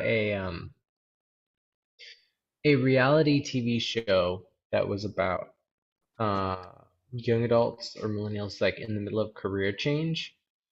And so, there's a lot of people our age that are quitting their jobs. This like great resignation type thing where people are, I want something more meaningful, I want something that actually matters, and they go looking for a career change. And so they were saying, what if you did a show where you followed people jumping into something new, but shot it like it was a dating show. So like a matchmaking agency where the goal is to help people find a job that they can fall in love with. And so like each episode would be like them trying out a new job or experience or something, and kind of like growing their network and meeting different teams or places that are kind of like potential workplaces, but setting it up more like a very relationship based, kind of like a speed dating or some sort of, I don't know, that she had something in her mind I that don't was understand like, like how that would work. because she was saying the thing that made her think of it is like they watch these dating reality TV shows, and they're like really big genres. Like Hmm. there's so many reality TV shows based on relationships. She's like, if you could somehow overlay the relationship part of reality TV with with the market demand of having a fulfilling career, and use the TV show as lead gen for that demographic. So like the people who are Hmm.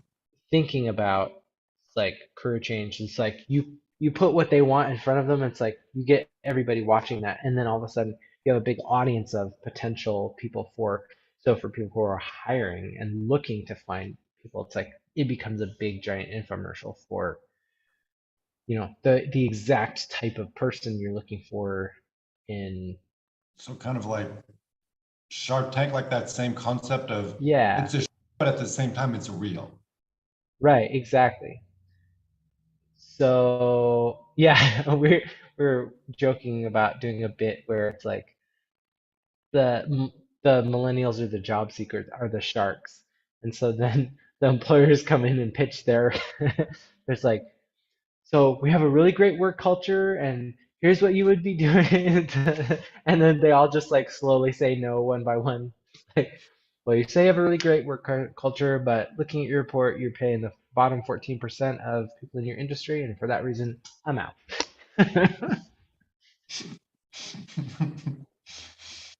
Like I've been listening to you, but I think it's a scam. I think you're scamming people. Even if it's not a scam, your face is kind of scammy, so I'm gonna pass. Hard pass for me.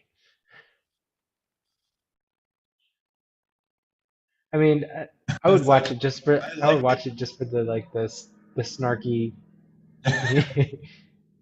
It's like I like it. I would, but I don't want to. It's like sometimes it's like they're like, yep, it all makes sense, but nope. Mhm. It's like, what?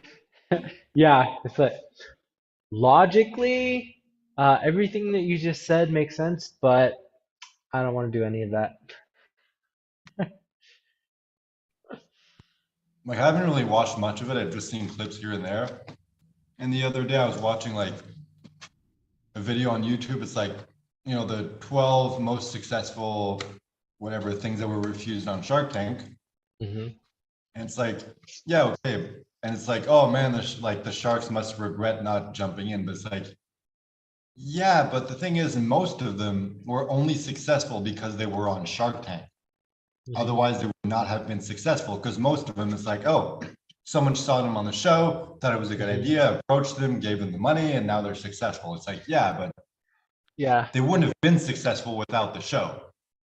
that was something that I was so from a marketing perspective and like from a entrepreneurship perspective, it made me so irritated just that somebody else couldn't see the bigger picture. But I mean, it's their life. It's their maybe they probably know better than me like the journey, but it's just a friend of mine was actually approached by the producers of Shark Tank like twice to come on the show, and that she has a like a an artificial floral arrangement business, and she has a big Instagram that is um she has a decent amount of followers, but she has like a great visual brand. So like the demo would be great for TV, and like what she offers in terms of, it's like it's a good demographic that I think they didn't have for their show. Like a very feminine, like uh women who are planning weddings and like high end, birthdays and events and stuff like that. And she went through like several stages of like preparing and getting ready to be on the show, and then she like bailed at the last minute. Like they had lined stuff up, and then she was like, I don't really know that this is right for me, and she bailed out. And I'm like, I asked her why, and she said that she didn't want to lose control of her business and partner with, she didn't know what somebody else would want to do with her business. I'm like, that's not the point. Like if you go on that and you don't feel like it's actually going to be a beneficial deal, don't do it. Like you don't know what those people can help you with, and you don't know what it's going to be like. I mean, just because you say that you're going to be on the show and do a deal with them, it's like if you, I don't know, if you decide it's not the right thing, it's like why can't you, just make that choice? And then even if you don't do a deal with them, there are people on that show who don't do deals and they still make money because they've been on a nationally syndicated TV show. So it's like the marketing aspect of it is really, really amazing. You get in front of tons and tons of new people. If your business is featured on Shark Tank, even if you don't make a deal, there's going to be people calling you and be like, I would like your company to like do my wedding. And you can charge now like, $50,000, $100,000 because you're getting a different caliber of person. I don't know. I was just imagining it. What would be like this stupid version of Shark Tank? And instead of being like sharks in a tank, it's like, all right, tanks, like mini tanks inside of a shark. And like that's the concept for the show. Tank Shark. So it's like you go in front of like you get swallowed by the shark, you go in front of the tanks, and if they don't like your idea, they're gonna shoot you. It would be like the $5 million man, but they bioengineer a shark with tanks to make him survive. Like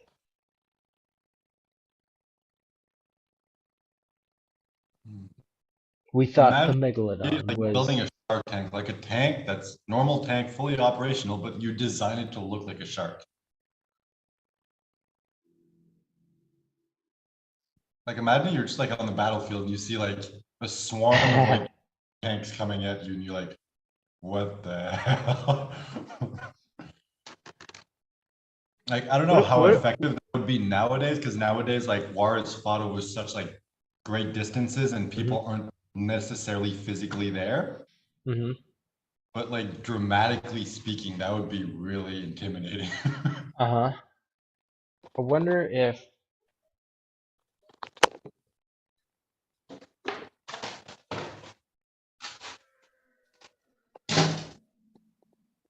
Hmm. You wonder if I'm an idiot? Don't wonder, I am.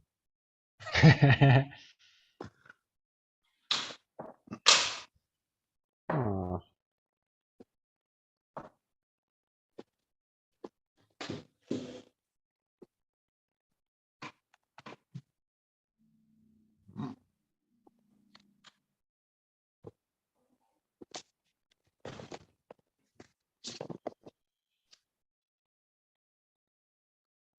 Tom, go to bed. What would be.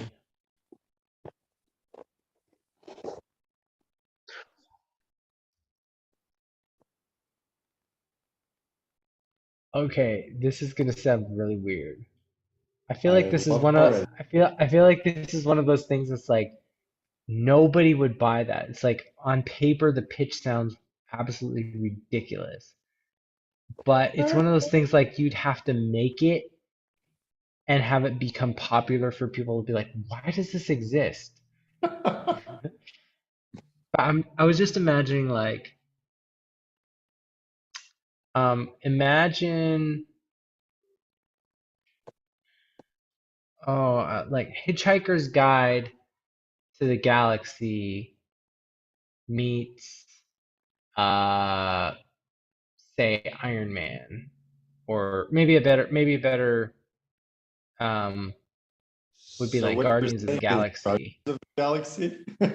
So yeah, so kind of like Guardians of the Galaxy, but it would be about a marketer like who who because of their ability to assess what is it that you actually want, like to read past like the culture and the like the language of whatever somebody's saying, like, and actually assess, oh, what you're actually asking for or afraid of or trying to solve is this. They're able to actually like bring the tension down every time. So it would be sort of like I don't know, like The Mandalorian or like the old Bill Bixby like Incredible Hulk TV show where it's like every episode is like this guy, they get into this like crazy situation, they're going from world to world. So sort of like Star Trek meets Hitchhiker's Guide to the Galaxy. It's like every episode is some sort of like, oh shit, like we might be about to die kind of thing. But then like this guy, because he's like because of his weird marketing skills, he's able to sell the aliens on like whatever thing that they're able to do, but tie it to what they need so that they're always able to wriggle out just like kind of at the last moment.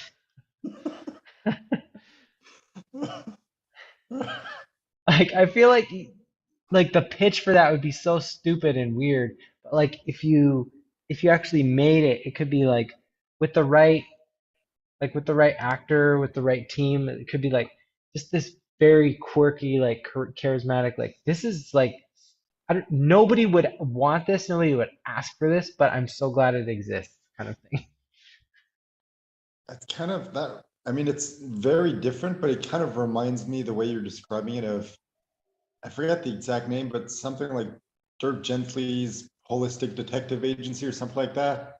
It's I like I that was started watching that and so I but never finished cool. it, but it looked amazing. It Just so was, but it's so weird. like weird and random and unexpected. You're like, what is this? Hmm. But it was really well done. I really enjoyed it.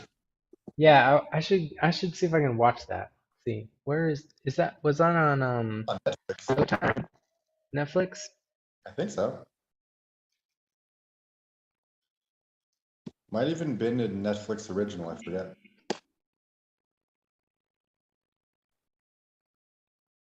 Especially the first season. The first season was really good, like good story, good twist. The second one wasn't as good, but it was still enjoyable. Was the twist that he had like an evil alter ego called Jerk Dentley? I love it. Trick them. uh, mm, wow. Hulu. Oh, it's on Hulu. Really? Huh. It's strange. I'm surprised that Disney hasn't just like disbanded Hulu and just combined it with Disney Plus. Yeah, I don't know. I feel like a lot of the like, Hulu content is on Disney Plus already. Hmm. It seems weird to have Yeah, both. I think the Disney brand is very niched to like family friendly entertainment. Like there's not a lot of stuff on there are a few things on there that are like, you know, probably be wanna be selective about letting your kids see, but like the vast majority of it, it's like pretty kid friendly. Well, I mean, Like if they that's why it's just divided into sections. There's like the Star Plus section or hmm whatever. I mean, it depends where you are, because in Canada, at least, it's just like you get Disney Plus and you get access hmm to the Star section, whereas here in Central America, it's like it's a different plan. Like you need to hmm buy them either separately or you need to purchase the combo package. hmm And because I'm not from here and my credit card isn't from here, I can't get all the expanded content. I can just get the basic Disney content. And I'm like, it hmm means I can't watch Family Guy or American Dad or like any of the shows that I actually really want to watch. So I'm kind of stuck watching stuff that I'm like, well, it's not bad, but I definitely would not be watching this if I had other choices. Because down here, my options are Disney Plus, HBO Max, and Paramount Plus. Paramount Plus is just horrible. There's no selection. HBO is okay, but somewhat limited too. mm. So it's just like, okay. Sometimes it's like I have Disney Plus. I'm like, I'm just gonna watch you like replay of Saturday Night Live on YouTube instead.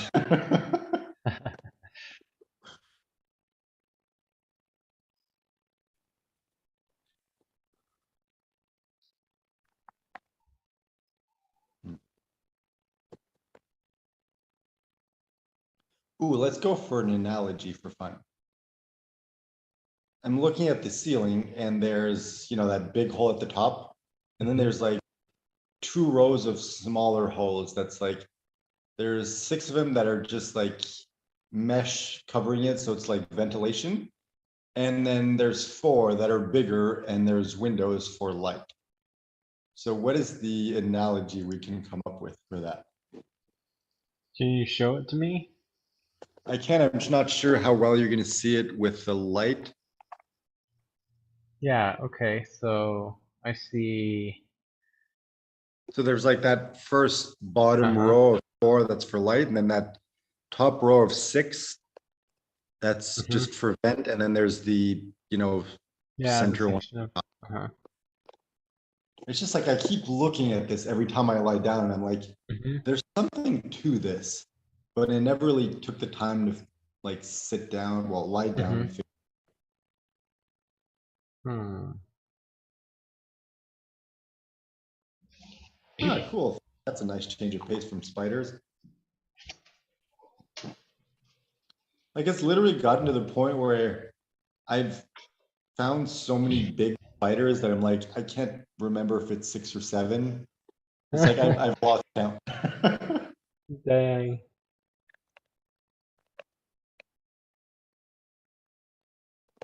What?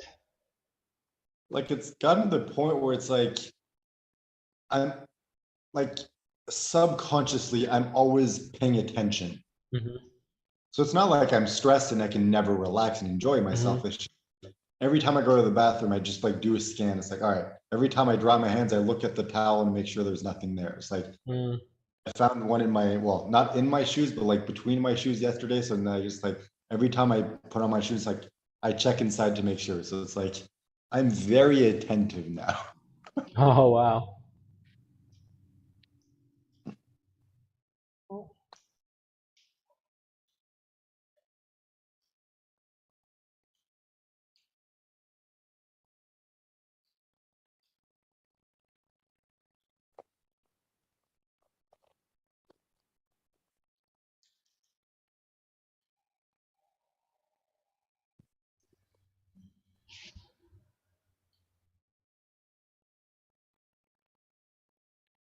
I don't know, like from, I've never been inside like a wasp's nest or, bee's nest or whatever. It's like, it Mhm. feels like it would be kind of like this from the inside. Mm.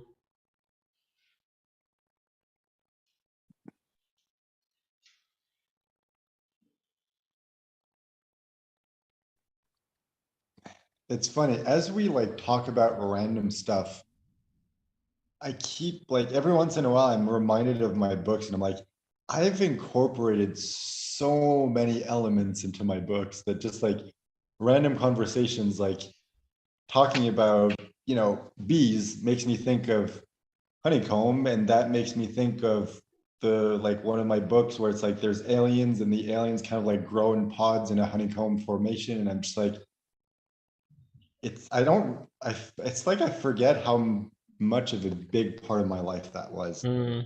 Mhm. Like popping up, I'm like, oh yeah, that's a thing.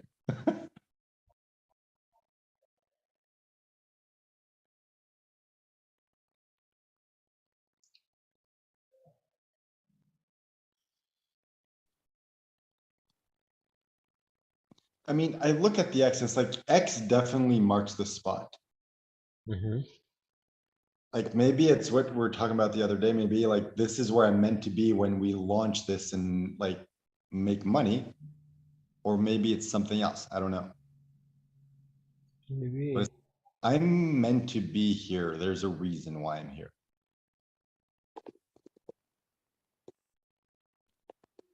No exit. Ah, crap, I'm stuck here.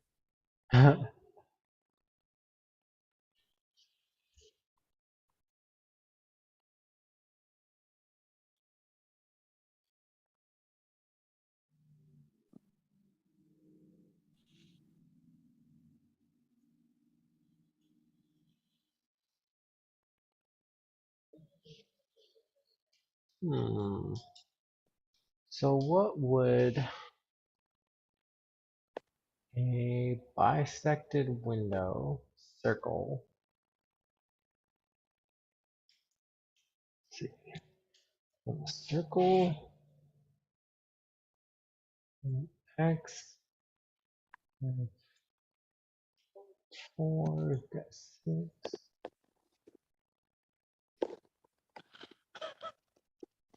Hmm. It's funny because it's like you're trying to solve a riddle, only it's not a riddle. There might be no answer. Yeah, exactly. I'm not sure. I'm not sure what it is. It doesn't feel like anything significant to me, but maybe that's just because that, like, whatever there is to realize, if there is anything to realize, that's not for me. Yeah, I guess we each have our different things. Like for me, I'm here and I'm like, there, it feels like there's something to this. Hmm. And it's like you're kind of, that realization you were sharing this morning of like, oh, okay, like I understand what we need to provide to people on the front end. And I'm like, Hmm. that's great, but it doesn't really change anything for me whatsoever. Uh-huh. And it's kind of like, I guess that's the beauty of having a partnership. It's like Hmm. you can share the other person like discoveries, but it's like I don't need to Hmm. do anything with this. Like I don't need to, this doesn't need to affect. Hmm. Although it does feel kind of weird because it's like I'm doing all the work on the back end. It's like, it just feels like, okay, but how are we going to get clients? But I'm like, no, that's what you're doing. That's what you're good Hmm. at, handling the community aspect. And it's just, it feels weird, like building a business. And it's like, yeah, but I haven't told anyone, you know? Uh, yeah, but it's fun.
Oh, dang.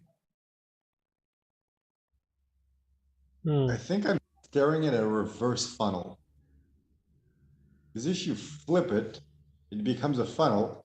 The four big holes get rid of the biggest things that don't fit in the funnel that shouldn't end up in there. And the six smaller ones get rid of the smaller things so that by the time you get to the big hole, it's like you're meant to be there. Ah. So I'm living in a funnel while building a funnel. And I'm having a funnel time doing it. So that's interesting because I feel like the funnel. Oh snap! So one of the themes that has come up a lot, especially for you and me, but with our group, is understanding and becoming more the kind of person that you're meant to be, which means doing less and less of the things that are no longer you. In a sense, in essentially, it's like we're it's like we're going through our own life funnel of like, well, I'm going on this journey here, but like in order to progress, like I need to drop some things. So now I'm like even smaller. I'm gonna leave even more stuff behind. Now I can fit down here, and then finally it's just like I'm just a little speck. And it's like, what is that thing that is like really, really me?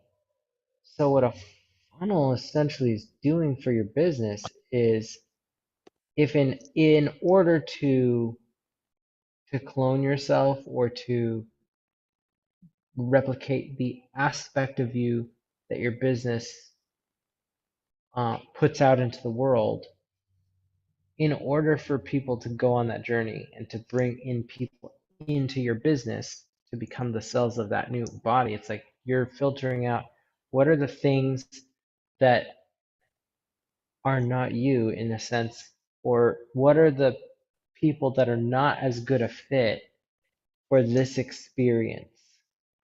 It's like who are the people who either have already gone on that transformation and they don't need your version? Who are the people who don't understand what you're doing and it's just going to be too far of a gap? Who are the people that they need the transformation you're providing, but they're not gonna like the way that you get there? And then who are the people who's like, yeah, I need this, but I also want to do it the way that you're showing me how to do it, and I want to be part of your ecosystem and like your um, process and philosophy. So it's like the more criteria that they meet, the better and better fit that they will be able to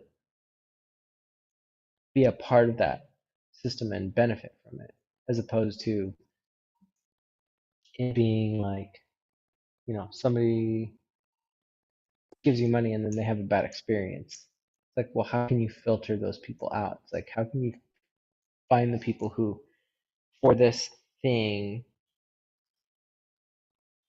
yeah, so it's sort of like, from one aspect, the business is a service provider, but from another aspect, the real business is who are the people that are meant for this experience? Who are the people that are going to be in relationship to this bigger organization and body? And the ones that will be a better quality fit will be ones that are going to be able to use the next thing that you give them, and the next thing that you give them, and the next thing that you give them. So if you kind of know like where you're going, and that's also the journey that they want to go on. It's like they can start right away, but it's like they stay with the process, and they just keep like, in a sense, becoming more and more the kind of person that's a good fit for your thing.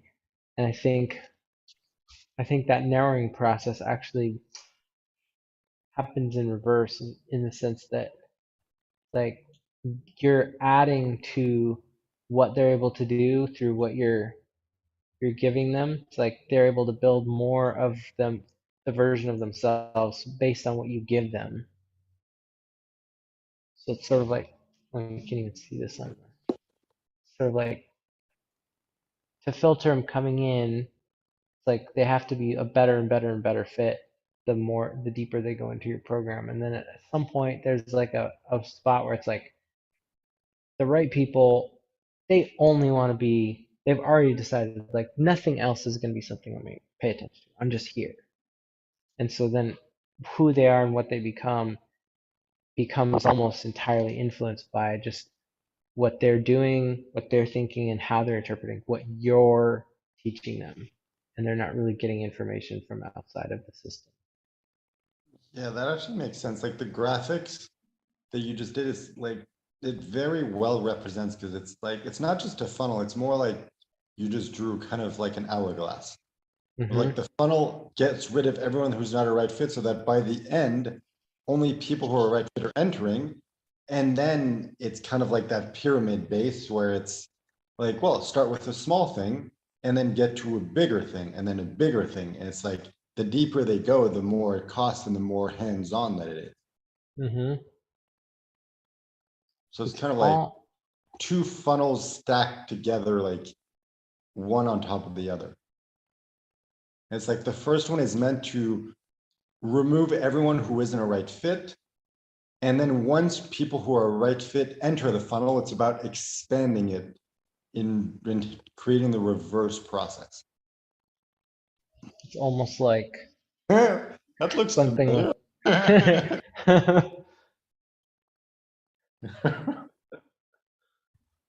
Hmm. Imagining like I've been foreshadowing this the entire time. Dude, I really think that like your books could be the best way into, okay, here's what I'm here's what I'm thinking. It's like some of the best selling business books have been these like parable or storytelling kind of books. I've True. always hated them because it feels like you're trying to tell an allegory that is meant to represent something. So it feels like you're forcing me to have the experience that you want me to experience. You're trying to draw like a thin analogy for the thing that you're trying to teach instead of just saying what you may need to teach me. And it's like it's good, but at the same time, it's like um, I don't know. I guess that helps people, but what would be really cool for me is like taking something that was number one first meant for entertainment. It's like it is a good story on its own, but it's deep enough and it's complex enough that you can pull from it to see what you need to see in the moment. It's like it becomes floaching in a sense. It's like this is the perfect mirror with lots of data that you can pull from and get what you need to do out of it. And it's like you don't even need to be present to coach people. It's like read this book and then what comes up for you? Okay, I need to finish the virtuality theory. I was just thinking like the equivalent of that for the erotica. It's like, all right, read this erotic story. What comes up for you? My penis. Like ED cured.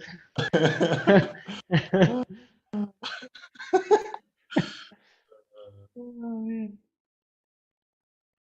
Oh, dude, imagine your name is Ed and you have ED and you manage to get rid of it. Do you stop being Ed? Who do you become? Ooh. So I guess you stop being Edward and you just become Word.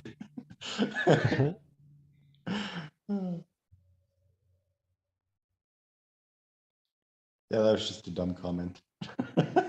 Okay, so what would you say is looking back at because I mean I finished the Nibiru What am effect. I looking for? What's that? I'm looking back. What am I looking for? Oh man. So what would you like how would you interpret the the first book in the Will Save series? Like if you said that it was applicable to something in your life or that you were like, okay, I'll tie the analogy up a little bit. It's like Will essentially begins the hero's journey, like um, goes on this epic sort of like I'm entering a brand new world where I have no idea what's happening. I've never even considered that things are an option, and that's where we're at. Um, we're beginning the process of actually launching a product and really getting out there to help people. It's like we've been learning about marketing and doing lots of things, but it's like the rubber's hitting the road here. So it's like we're creating the circumstance, so to speak, of we're entering that new world. Everything's going to be brand new. So in that sense, like, what does the book do for you in terms of a roadmap or um, a, an analogy of the kind of experience we're going to go on?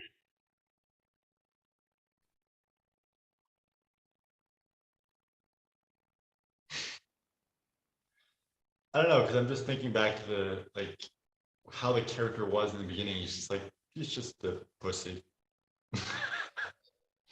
Like selfish, scared, like typical teenager. And I feel like I don't know, it just represents, normal life. Of this is who I am. I'm letting my fears and insecurities hold me back. And then I'm thrust into this adventure and I don't have a choice because it's either that or die. And I can't afford to die because everything I've ever wanted is waiting for me back home. So I need to find a way to get back.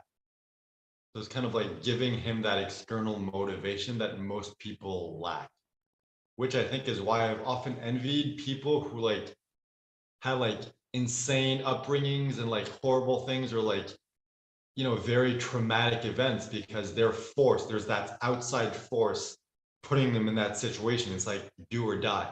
It's up to you.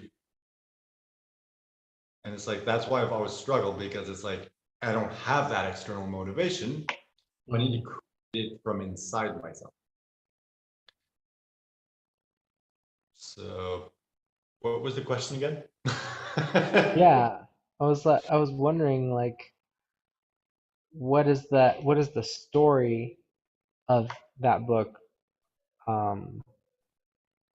what does it foreshadow, or what does it do in terms of roadmap, or, you know, speaking into like we're about to go on a similar experience. Like it's gonna look a little different in terms of details, but it's like that's the door we're stepping through. Is like, am I gonna, turn this machine on and see what happens? Am I gonna like step through the portal and be cut off from everything that I used to know, and maybe there's no way back? Yeah, I think like that first book is more the first step of like, let's say you want to learn how to swim and you're afraid and you're like, okay, I'm jumping in.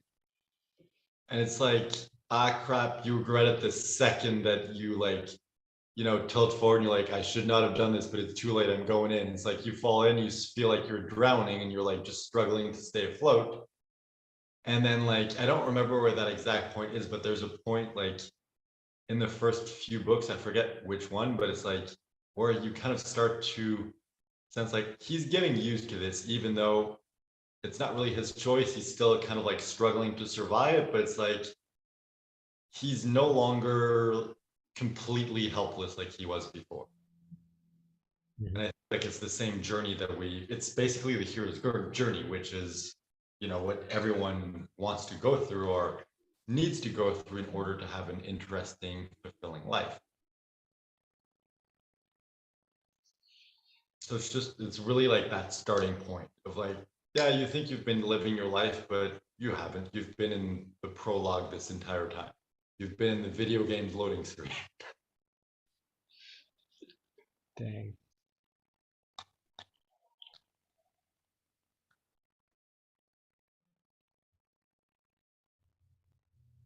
So is there like a decision or like a leaping off that we need to be making at this point? Because I feel like we set the intention of like having this thing launched by the 20th. You set this intention of like a big fuck you money challenge, and it's sort of like, well, Which I failed. we've kind of, yeah, but I mean, the money isn't coming in, but in some sense, it's like we've built the vehicle that it could. It's like we have a funnel basically done. We have a presentation for what we're selling basically done. Now it's just a matter of like, are we gonna do it? Like, are we gonna put it in front of real people? Are we gonna like wrap it up, finish it out, and just like start the process, putting that message in front of people over and over and over again, and paying attention to the story of like, how well does this convert?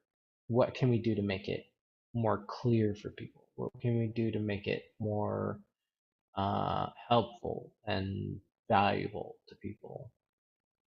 And yeah, just even as I'm talking, I'm like, there's no reason this shouldn't work. It's just like keep improving it every time we do it, and just keep doing it more.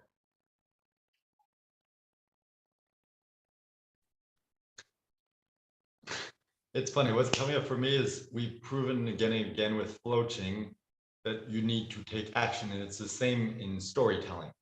Like if the characters don't take action, it just becomes super boring. Mm-hmm.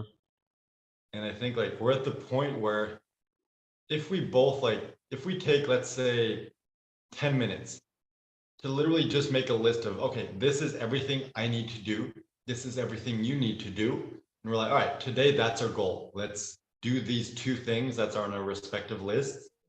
That way, next time we get together, we can just finish the webinar and I can record the back end tour of the members area.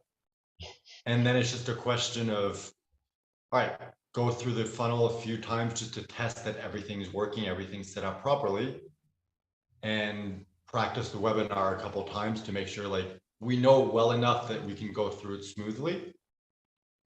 And then we're ready.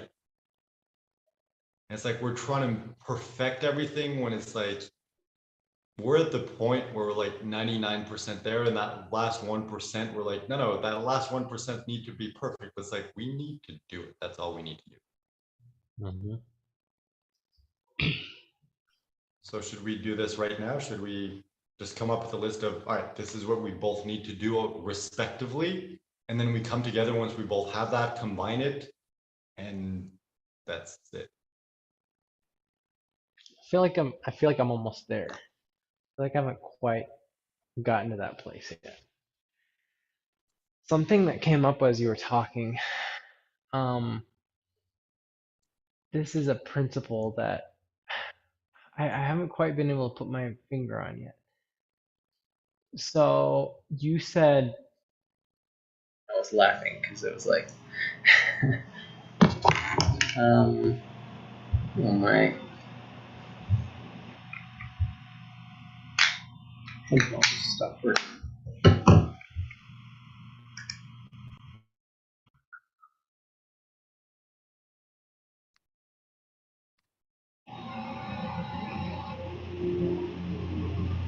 Check, check, testing, 1, 2.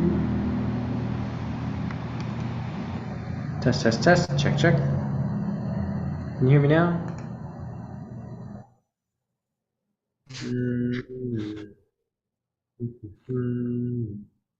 What's happening right now? Check. Can you hear me? Yep. There we go. Okay, my headphones died, so I just put them away, which is weird. I don't know why they. Maybe my thing is dead. No, what I was gonna say is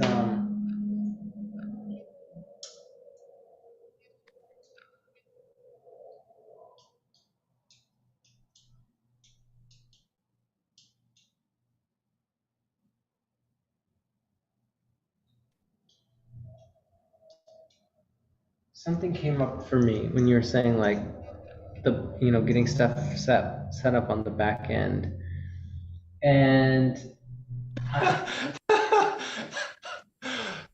This is perfect for us because we keep making poop jokes back end, of course. that's what I was laughing about. It was like, oh, like you're always spending time on the back end. I'm like, okay.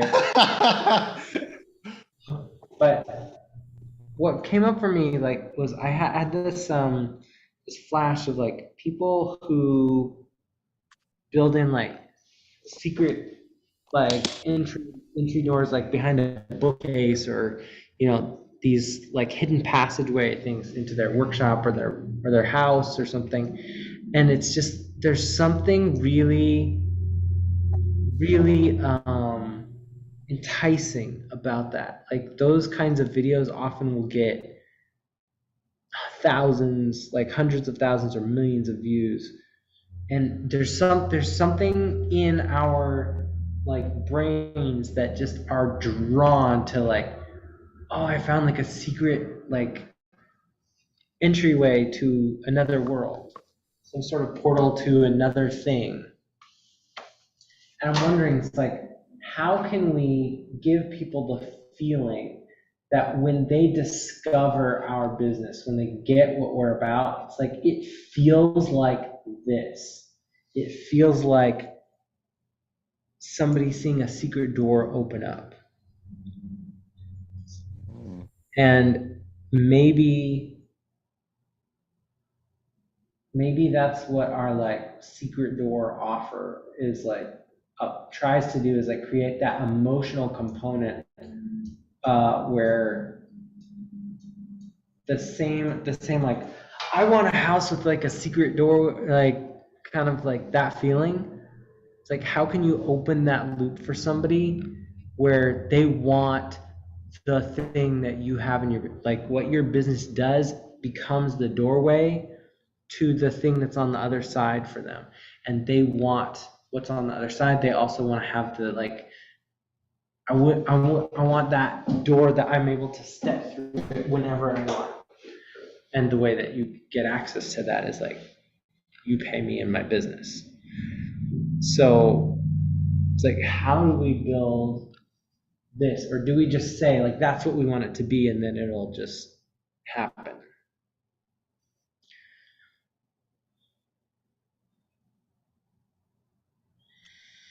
I don't know, but when you were describing that, I just pictured like a funnel structured like visually as that journey. So it's like at the registration page, it's like a page and engraved on the a door. It's like engraved on the door. It's like basically the equivalent of like the answers you seek lie within. But it's like, you know, it's the sales copy, but it's like engraved in the door and it's like visually like appealing, and you see it and you're like, I want to see what's on the other side of that door. It's like you click on it, it opens the door, then you're like in the like entrance, and it's like just walking them through step by step. It's like there are 3 secrets, and each secret in this is in its own room. And it's like if we can find a way to visually convey that story while taking them on that emotional journey, that could be like next level. Yeah. So visual and emotional.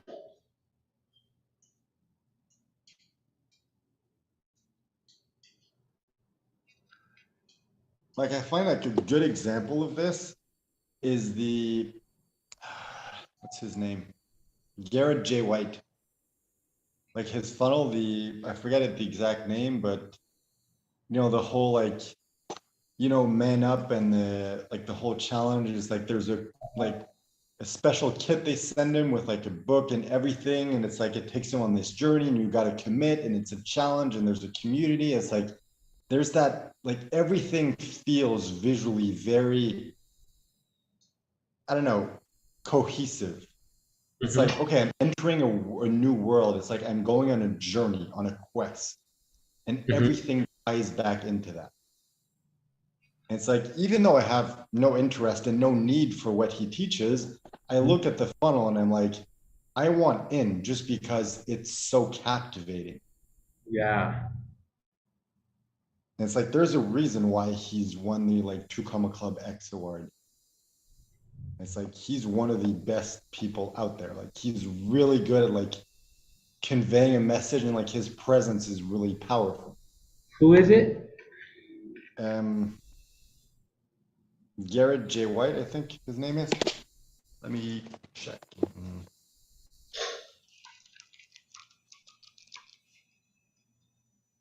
The Wake Up Warrior? Yeah.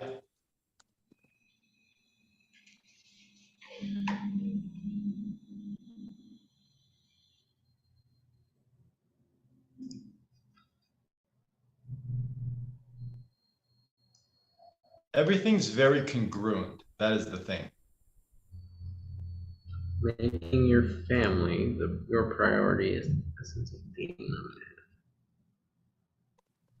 And it's like our thing is different because, you know, it's about community. It's more because it's your thing. It's like you mentioned, like the whole like why people like working with you is because of that feminine energy. And what you're saying is like, you know, they feel comfortable and at home and everything. It's like him is the complete opposite. We don't need to model that. It's just I like the fact how everything is very like specific, congruent. There's a theme. It's like you enter his world and you're like, I understand this. It makes sense. And either it's for you or not, but it's very, I don't know, very captivating. Yeah.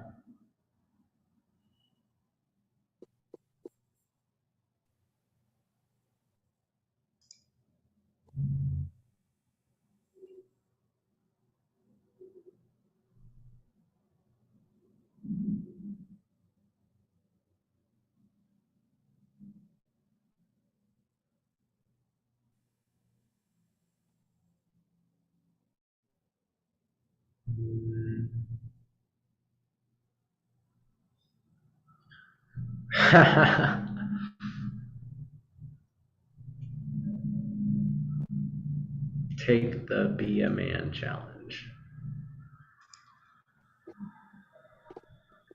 Wake Up Warrior.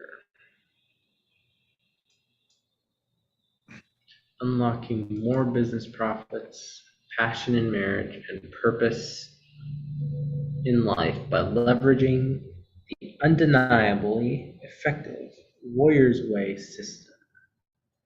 attention entrepreneurs, leaders, producers, change makers, and visionaries. The shocking four-part docuseries reveals how 55 plus men like you from 76 plus countries worldwide have cracked the code to having it all.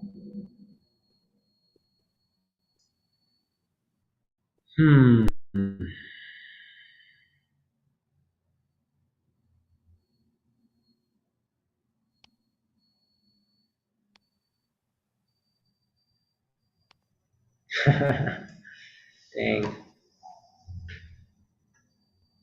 It seems really simple, but there's so much going on in this copy.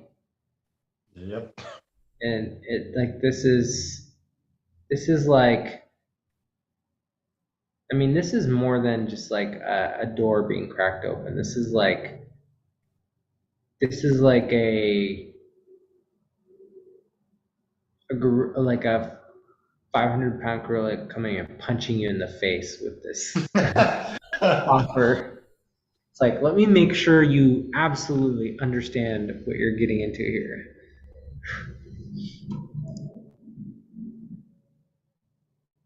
Crack the code to having it all. Okay, so there's the cracked the code. That language, sort of like that, like understand something that you don't understand before. I think that's the secret door idea.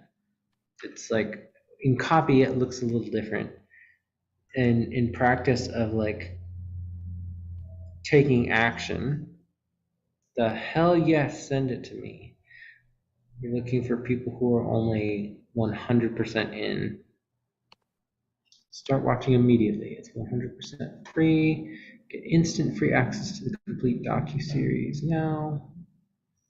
One shot at this life. One. Let these 4 movies shock you out of your deadly slumber of you forever settling for a less than life. Let this be your extreme wake-up call from your self-destructive coma that has kept you blind and deaf to the divine power you carry within. Let this liberate to where you no longer allow yourself to feel guilty simply for wanting more out of your business, relationship, and spirituality, out of desiring passionate sex, more cash, profits, profound sense of purpose, and deep connection to your creator. Let this away. Okay.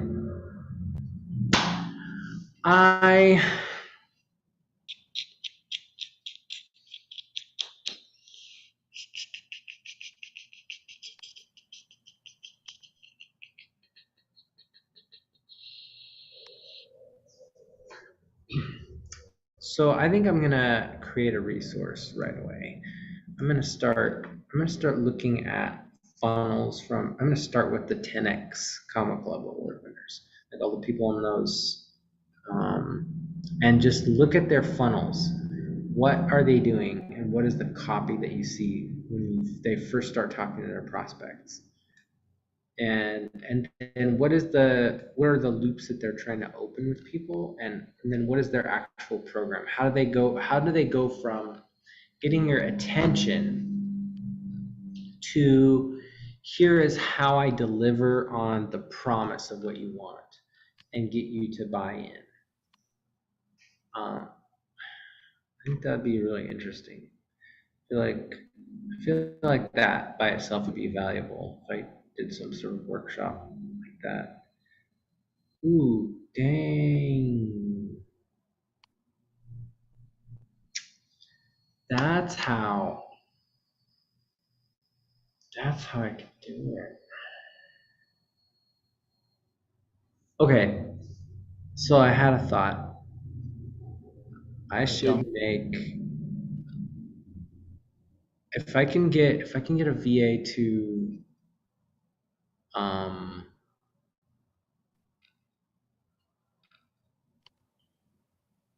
maybe we don't even need a VA. I don't know. Because what I was saying is like, so the spreadsheet is an asset that I think is massively valuable.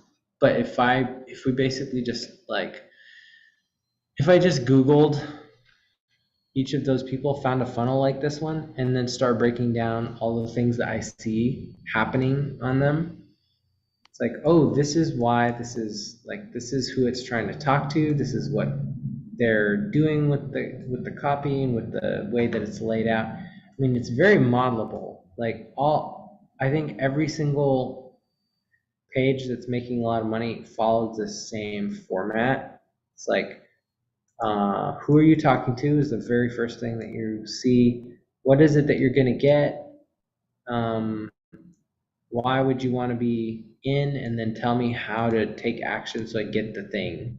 And then the rest of the copy, like underneath it, is just to kind of like create more incentive for you to take action. But this is, I mean, this guy's making what, $10 million through his funnels? And so Be the Man Challenge, Warrior Wealth, Warrior Week, Warrior Con, is Warrior Wealth. warriorwealth.com/free.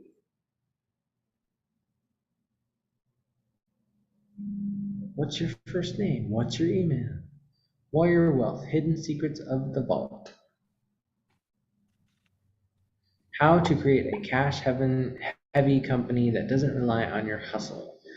I mean, every link on his page is just like, goes to different funnels. I mean, he's been doing this for a long time, and he's built out multiple successful funnels. So it's like, we don't need to. They're probably all very well tested and researched and based on people buying. So like a how-to funnel, how to create a cash heavy company that doesn't rely on your hustle. So what he's promising is like, I'm going to show you, so this is information, how to make money, what everybody promises, like cash heavy company, success in business, quit your job, whatever, that doesn't rely on your hustle. So it's like, this isn't hard work, this isn't lots of work, it's not going to take forever.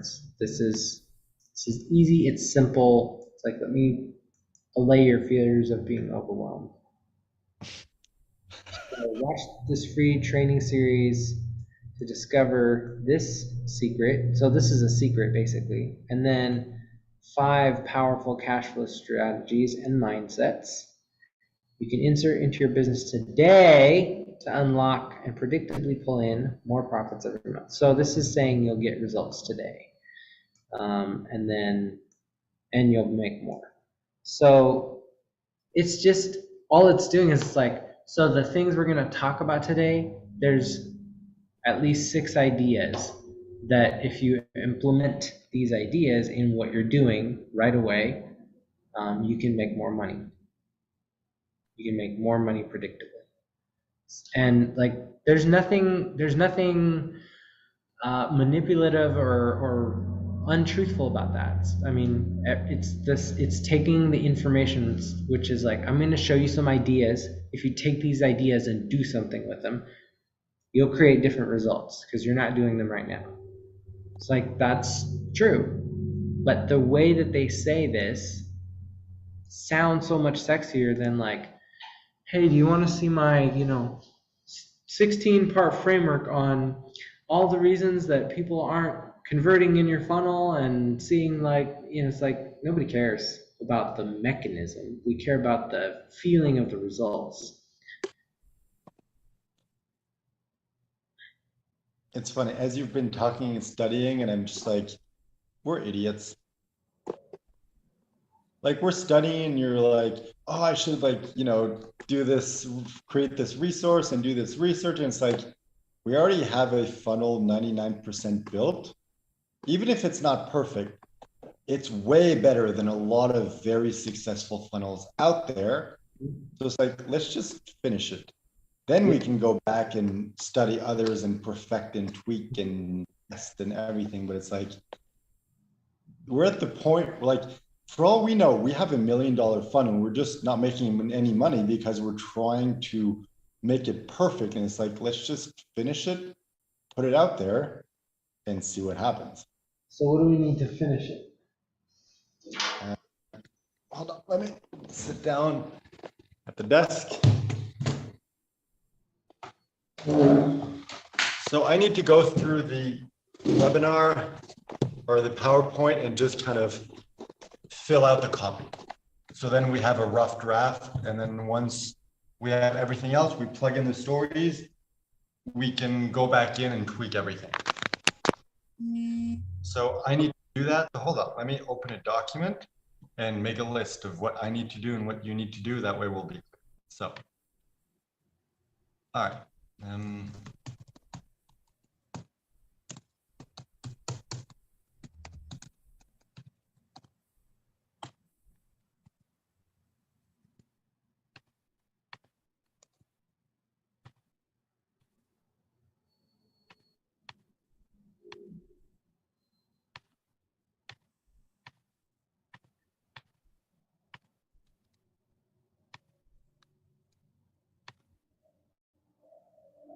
All right, to finish first draft of the PowerPoint.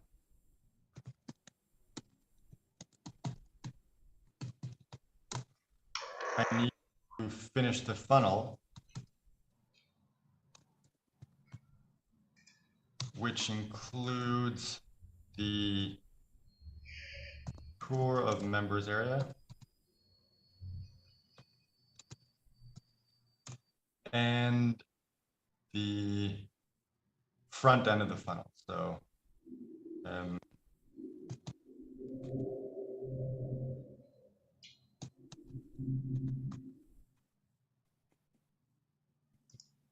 all right. You need to finish coming up with these stories. So we're missing elements. Do you want me to go back in and check what we have so far? Yeah. So let's see.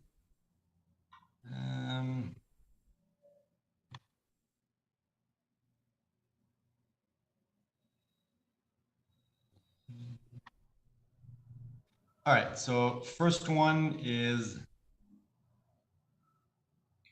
wait, what's the principle? You don't need to reach millions to be successful. So the story is, you've been on TV in front of millions of people, didn't get any results. Ask one simple question from your community and your network, and you made $1,000 sale. Mm-hmm. We already have both elements of that. Mm-hmm. Next one is, it's easier to succeed than it is to fail. All right, so what we have so far is tried and failed to make friends in college, then became obsessed with understanding and learning community, but we don't have that end of like, how did you learn it? What is that story you can tell that's like? Right. That was the one that we were stuck on. All right. So we don't need to flesh that out. I'm just gonna add that to the list. So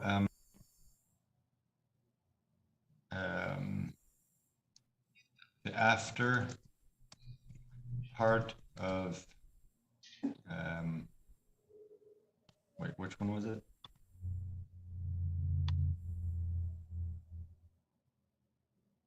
Hold on. So it's easier to succeed than it is to fail. What was that principle? So how is it illustrated in that story? Well, I think that what I remember, the big overarching principle of what we're trying to sell here is a community. Having a community makes it easier to succeed than it is to fail. And what I realized from like going to the film festival is like when you're trying to make friends and that's the goal, and you're doing all this stuff with people, it's like you might make friends and you might not. When you take making friends off the table and you just figure out what is it that people want to do, what's valuable to them, and you do that with them, you automatically make friends.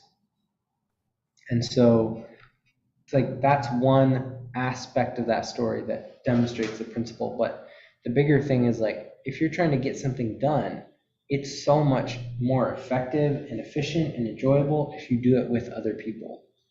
Like I probably wouldn't have gone to a film festival, made short films, and like funded it if it was all on me. but because we had other people who were excited about it, and we were constantly feeding that excitement back and forth to each other, it made it like that was where I learned the value of doing things in community.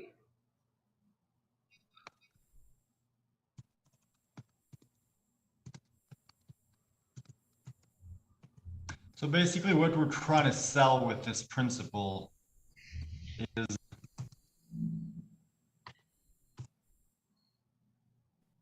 like it's a step-by-step system that you do with other people. So you don't have to wonder what to do. You don't have to come up with it yourself.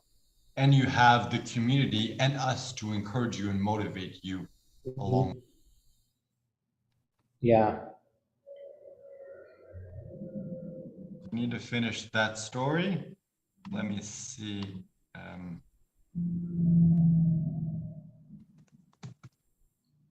Third one, I think we had it, but I'm going to go check to make sure.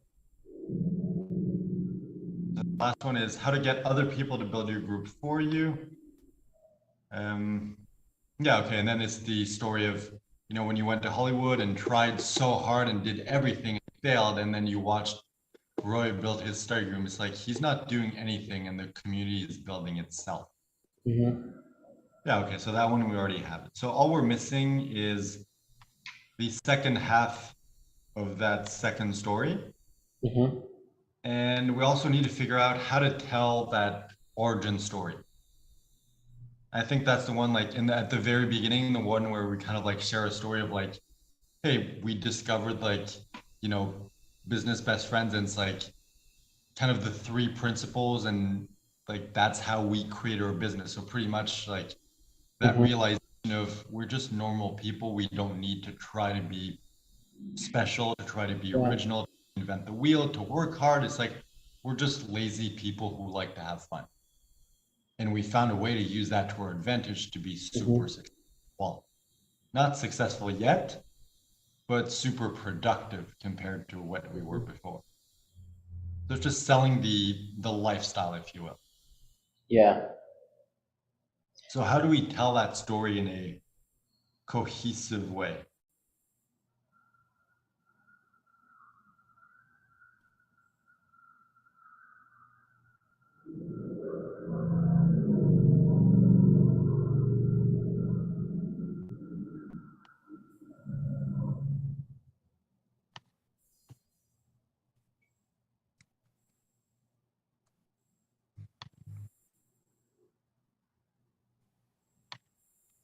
You know what I just realized? We're idiots? That we, hey, that too. Like we both have had near-death experiences. No, I haven't. What's that? No, I haven't.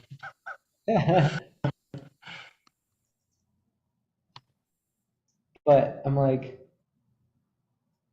I don't know that that's relevant in the context of this, but I kind of want to squeeze it in somewhere. I mean, maybe it's just like in the list of like things that we list in terms of things about us, like, hey, we've both been in front of millions of people. We're both really big about like creating entertaining stories that people love, people connect. We're both super nerds about marketing. We want to help people get their businesses in front of millions of people. We both had near-death experiences.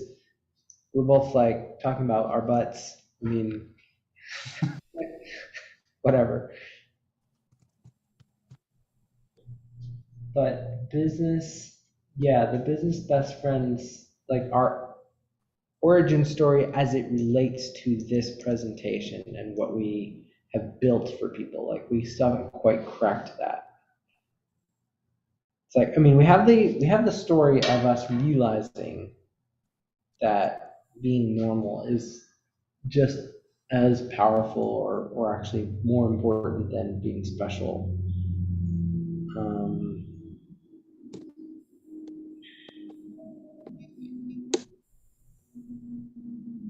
Or maybe we don't, maybe we're overcomplicating it. Maybe we just need to share the stories like, hey, I got interested in entrepreneurship when I was 18, tried everything from like, MLM to like, I mean, I pretty much tried everything online at this point. It's like I'd failed at every single thing. And is that because I suck? No, because I learned a ton of skills on the way there. There's just something about it that made it so I failed. And like whenever I got to a point where it's like, I'm losing interest, I'm losing motivation, it's too hard, I just like give up and move on because it's not meant to happen. And it's like you went through your same version of that, and it wasn't until we decided let's just partner up and do this together that within the span of 2 months, from idea to launching a full-blown course with a full funnel, everything worked out, and we had a blast doing it. It feels like we barely did any work. And it's like, we were more productive in 2 months than we've been in the last 20 years, which is kind of depressing when you think about it. It's only been 2 months, not even quite 2 months. Feels like it's been a lifetime. Yeah, it hasn't even been 2 months yet, like less than 2 months. You wanted to figure out the secret to eternal life. It's just being bored to death. That's the thing. You don't live forever. It just feels like forever. Right? The secret to eternal life is like, when you figure it out, you're going to be like, this is an eternity. Just kill me already.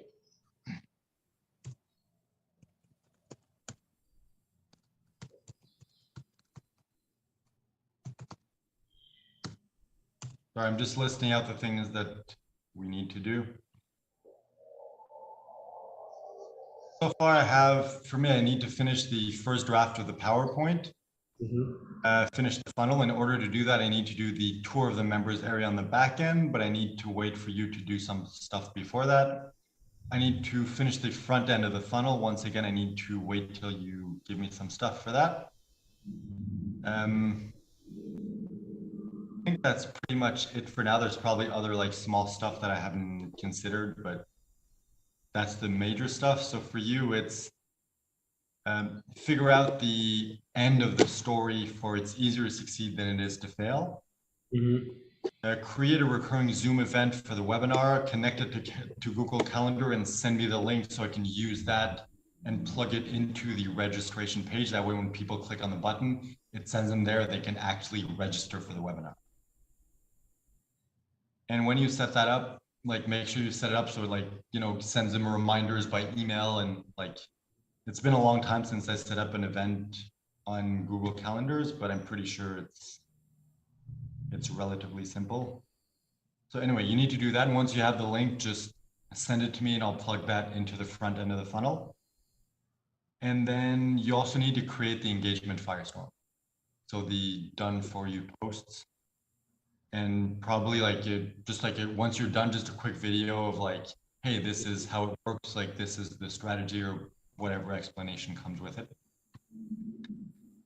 And I think that's it. And then together we need to figure out the origin story. And then once we're done, once everything else is done, we have to go in and, finish the PowerPoint together. So perfect PowerPoint. Plus maybe practice, like go once or twice through it just to make sure like, okay, we understand where everything is, everything makes sense. All right, test the funnel. So once everything's done, everything's plugged in, I'm gonna enable the test mode. So then we can both go in and register, and then on the back end of that, obviously like it's not going to redirect us to the webinar because we're not doing that part yet, but we can test that and make sure we get the emails and everything. And then we can also test the order form. So from the order form on, so it's like when someone watches the webinar, we give them the URL to go purchase it. So we go on that page and we purchase it. We can buy the 2 upsells. And then we go to the confirmation page and basically go through the entire journey, create the account, make sure we can access everything, go through the members area, watch the videos to make sure everything's there, everything makes sense. And then once we test everything, we're sure that everything works properly. Mhm. Then the funnel is done. And then once the PowerPoint is finished, we're ready to start sending people. So that's Nice. really all we need to do. So I need to do the first draft of the PowerPoint. And then I need to create the video for the members area and the link up the front end of the funnel. Mhm. You need to do stuff in order for me to do that. So for now, all I can do is the PowerPoint. For you, you need the story for the it's easier to succeed than to fail. We create the recurring Zoom and connect it to calendar and send me the link, and create the engagement Firestorm. And once I have those two last things, then I can go in, finish the funnel, and record the videos. And then it's just a question of going through the PowerPoint together, plugging in the stories, like tweaking the copy so it makes sense, and testing the funnel, and then we're done. Cool. So, Anything else that I missed? so let me just make sure I understood what I need to do. It's finish the story so that that epiphany bridge for the second secret, it makes sense. We need to figure out our big domino story, which is like your my story of like how we really decided to partner and like build this thing. It's like why did we realize we needed this, or why did we realize it was easier to do this than to not do it? Yeah, so yeah, we need that origin story for the both of us. So And then you need the calendar booking thing set up for the actual webinar for people to be able to save their Just spot. you and Messenger, that way you'll have the full list. So was there anything that I missed that we need to add? Because I think that's it, but there might be. Yeah, I think that was it. All right, so I'm sending you this. It looks weird because of the bullet points, but you get the idea.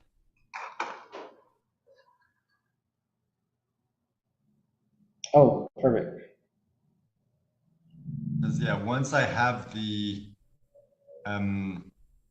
let's see what it is, the link for the Zoom, then I can connect that in, and the front end of the funnel is going to be done. Mhm. And once I have the Firestorm, and we can plug that into the back end, then I can create the video, and the funnel will be technically done. Like there might be a few things I need to like tweak and perfect, but like from front to end, the funnel should be all set up. Nice.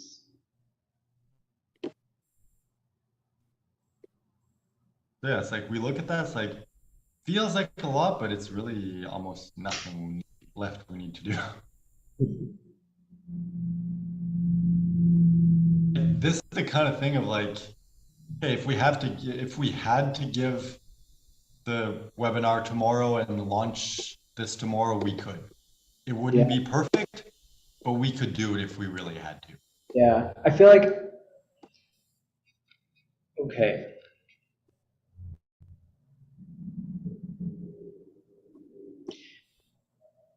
What would the badass Tomorrow, badass version of Guillaume and Aaron do in terms of like, just do it, like launch it, do it, like fly by the seat of your pants, just get it out there.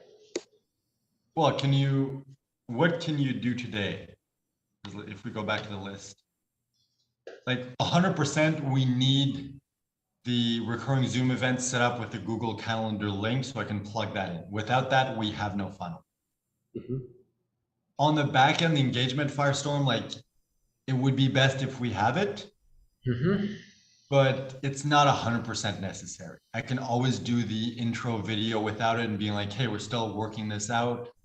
And like, once you come to the members area, here's where you're going to find the video explaining how to work, and you can copy and paste the exact posts that are going to be included underneath this video. So what we really need is the Zoom link. Once I have that, then I can finish the front end of the funnel. On the back end, if we choose to not do the engagement Firestorm now, or we could maybe even do a placeholder. So like I just put another video in and just kind of put like text or whatever. It's like, post 1, 2, 3, 4, blah, blah, and so on and so forth. And just kind of like, hey, here's the video, just click here, then copy and paste these like on whenever like date it says in the video. And then it looks like it's filled in, but it's actually not. Just do that in the members area. So I could technically film that video today if I wanted to. Plug that in. Let me just go on the funnel right now just to check to make sure that we're not missing anything else in the members area. Yeah. Because everything else I've tested a bunch of times, so it's like I know that everything works. It's like they can buy the product, they can purchase the upsells, the bump sale. There's the order confirmation that's going to redirect them so they can create their account. Like all that is good. It's set up. I've tested it. So it's just the members area that we need to check. All right, members area. All right. Video, welcome video is missing. That's normal. So 5-minute Facebook group's not done. Live implementation is later. The mastermind, we set up the group. By the way, the group, is it still a hidden group or is it now a public but private group? It's like people can't join, we have to accept them, but they're able to see. Because I remember when you first sent me the link, like the link didn't appear because it was a hidden group, and we need to make sure that's not an issue. Let me see.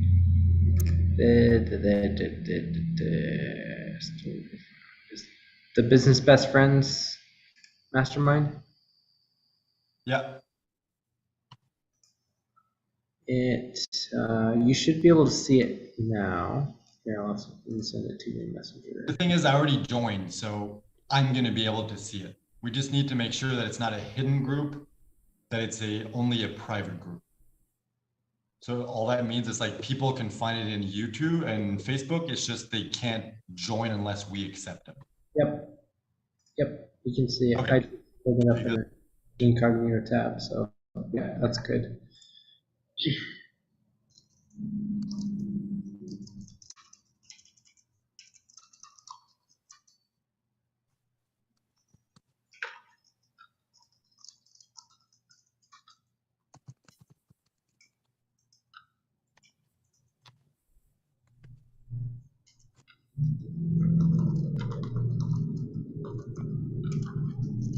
Good. $1 Million messaging. Yeah, that was already the swipe. Oh yeah, the swipe file, you gave it to me. I linked everything. That should be good. Engagement Firestarter. Yeah, you gave it to me. That's good. Engagement Firestorm, that's what we're missing. Fast action bonuses. Yeah, everything's explained in there. Business Best Friend Scholarship. Yes. Money back warranty. Yes. Support. Yes. Okay. So yeah, all we're really missing is the Engagement Firestorm. Cool. So what do we want to do? Do we want to, like, you want to do that and just plug it in and like do it the right way as quickly as we can? Or should we fake it? Because like faking it, then I have to like find a video and temporarily put it in and find like fake text, legit setup, and looks real when it's not. Then it's like, if I'm going through that trouble, why not just do it since we need to do it anyway? I'm not quite, I'm sorry, what is it that you're asking? I'm not 100% sure. With the Firestorm. You want to create the video for the Engagement Firestorm and write the posts, like the 12 posts that we need? Because we need to do that anyway. So it's like, if I want to record the video before I have it, I can insert like a placeholder video and find text and just kind of fill it in so it looks like it, but it's like, that's extra work that I don't need to do, and we need to like plug it in once it's done anyway. Yeah. Just easier for me, and I mean for the entire process if you just do it and then I just wait, and once it's done, I take like 10 minutes, record the video and plug it in. Yeah. So I think that might be the best thing to do first, because once that's done, then I can record the video, the members area is done.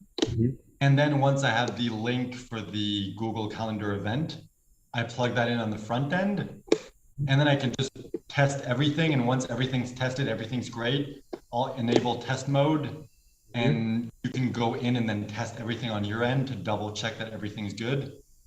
And then once that's done, it's like, right, we're done.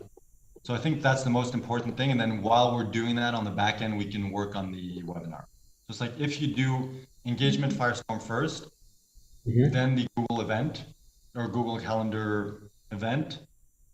And while you're doing that, I'm going to go through the PowerPoint presentation and kind of fill everything out as best I can. And then, yeah, once we have everything, we can just plug it in. So I think that's what makes more sense. So for today, that's what I'm going to try to do, get as much of that done as I can. If you can get started on the engagement Firestorm, and whenever you're done, just upload the video to Vimeo. Oh, and then I'll go in, take the Vimeo and the video and plug it in. And then you can just send me the text of the posts, and I'll just plug that in the members area. Cool. So the video that I'm recording is going to be of what?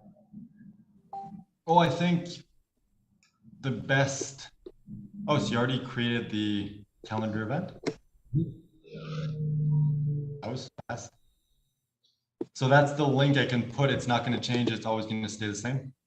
Yep. All We right, can perfect. update this after the fact, like if we need to update schedules or like have it dump out to a different link afterwards, send up some follow-up stuff, but this link should be able to stay the same. Problem though, when I go on there, it just shows like every day, and I go in, it's like, you know, there's different times available. There should be only like one day per week and only one time per week, since we're doing. Okay. It's like, we don't need to pick the date and the time right now. You can just put a placeholder and we'll change it later. It's just for now, they need to go in and be able to see like, oh, it's once per week at this time. Yeah. All right. Unless we do it every day, every hour, but it seems kind of exhausting. I can do availability, new schedule, webinar. Let's do this on Wednesday. Should I do it Wednesdays? Thursdays? Let's see. It seemed like I vaguely remember Thursdays is one of the best days for doing webinars.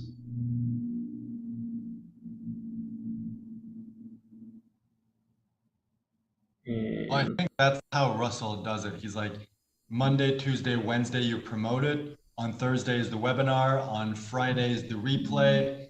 And then on Saturday and Sunday, it's like, hey, last call, shutting it down at the end of the weekend. Yeah. So Thursday, 2 p.m., 2 p.m. to 4 p.m.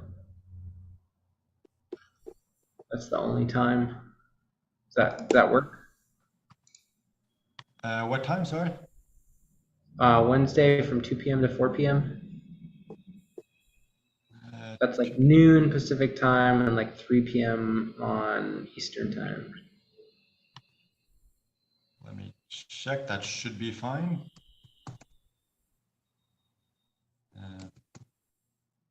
Google Calendar. Webinar. All right. Save and close. Refresh.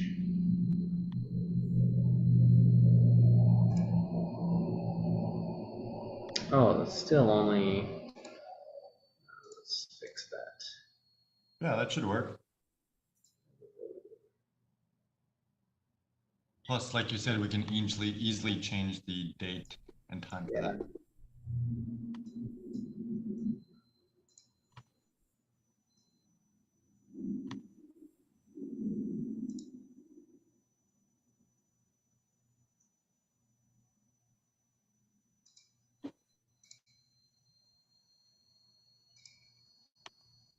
All right, so hold on.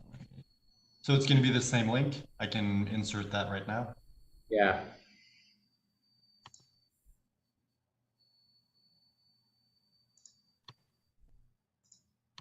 Yep, so you can only book 2 p.m. on Thursday. La la la la la la. Open. Update the copy on that.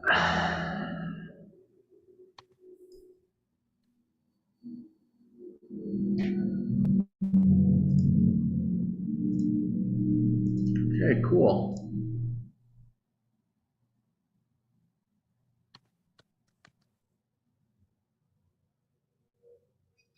Let's see.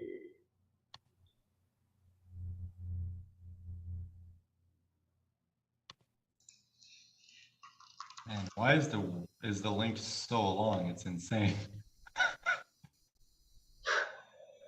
Because I copied the link address and it's just like super long. Hold on, what if I just copy this? Will that work?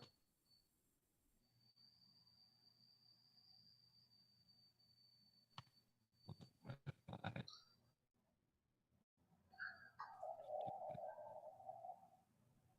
Oh yeah, okay, that seems to work. So let me just try to take this link.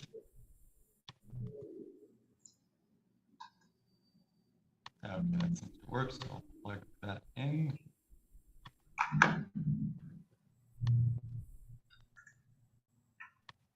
I guess open in a new window to make sure. That's probably best. Save. Let's go test 5 and get the groups.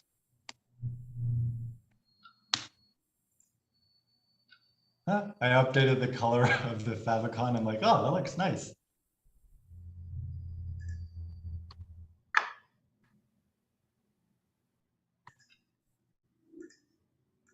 All right, everything seems good.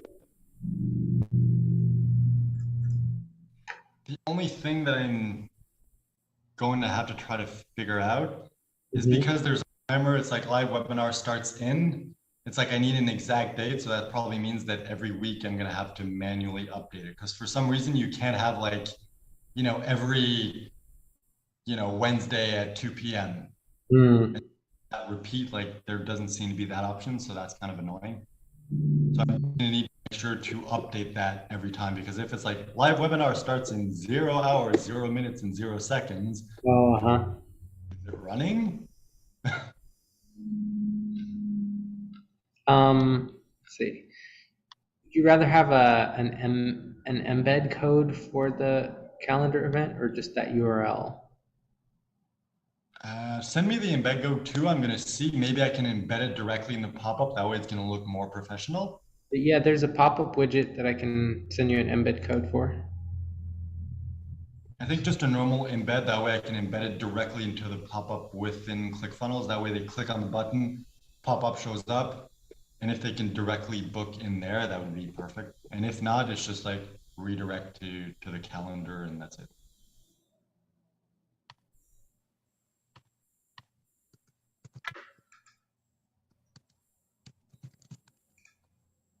All right, try this.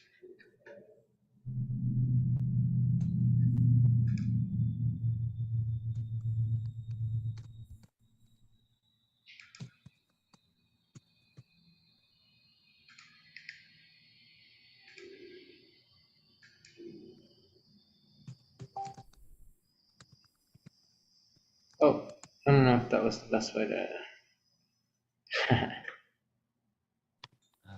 No, let's check.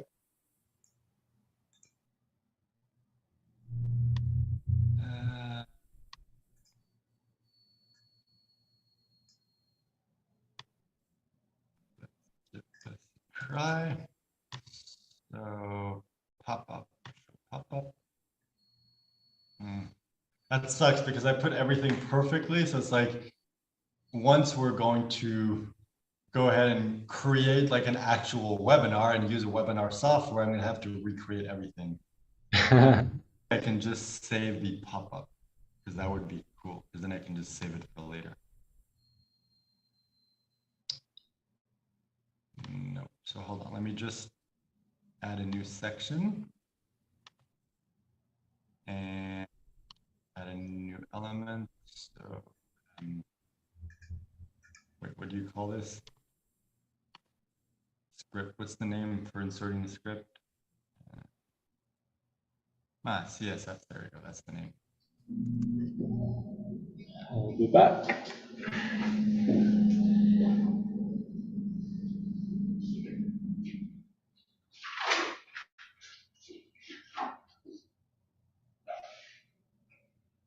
Hmm.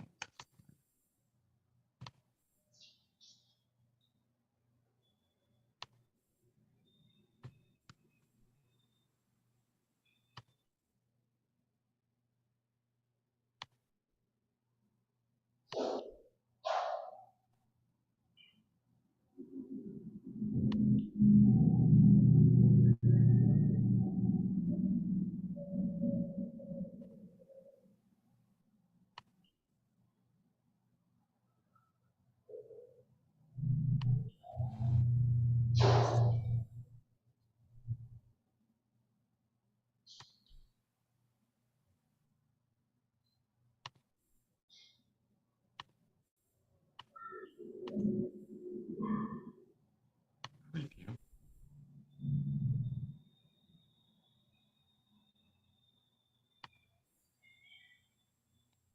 Hmm.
We're going to copy the link to this calendar. Go back, save that.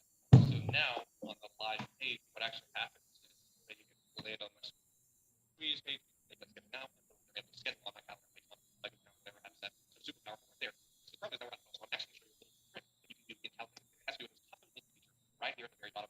Like it's not perfect, it definitely works, especially if you just want to go back to my page and edit that page. And down here towards the bottom, there's this container that says add custom link. So I'm going to link, I'm going to turn on that. I'm going to write the text. And what I'm actually going to do is I'm going to put the URL set to the next step on right here. So I'm going to go back to edit. I'm going to click on the thank you page.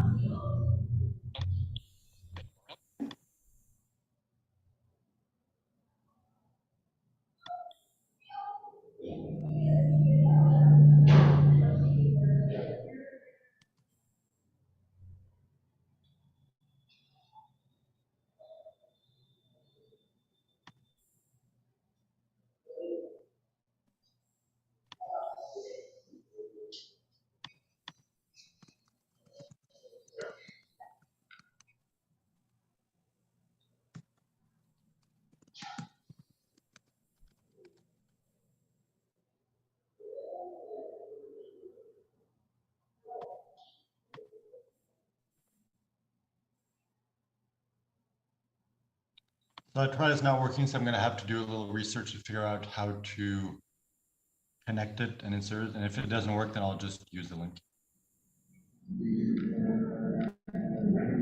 What's that? I said I tried and it didn't work, so I'm just gonna have to do a little research, figure out like how do you connect the two, see if I can figure it out. If it doesn't work, then I'll just have the link so they click on the button, opens a new pop-up window where they can schedule in Calendly, and that's it. Mhm. Let's see. There's like 3 different embed codes I can send you. Okay, can you send me all of them? That way I can try the different ones, see if any of them Yeah. work. I'll do the research and see which one I need.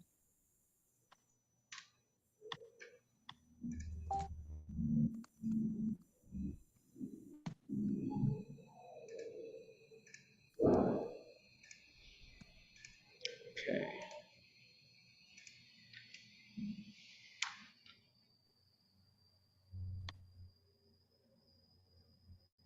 Okay, so I sent you all 3 of them. One's like a pop-up widget, one's an inline text embed, one's I don't know what the differences are, but I don't know, I'll You try try. all, see what works and what doesn't. And if nothing works, then cool. full click button, open new window, fill in the information, and voila.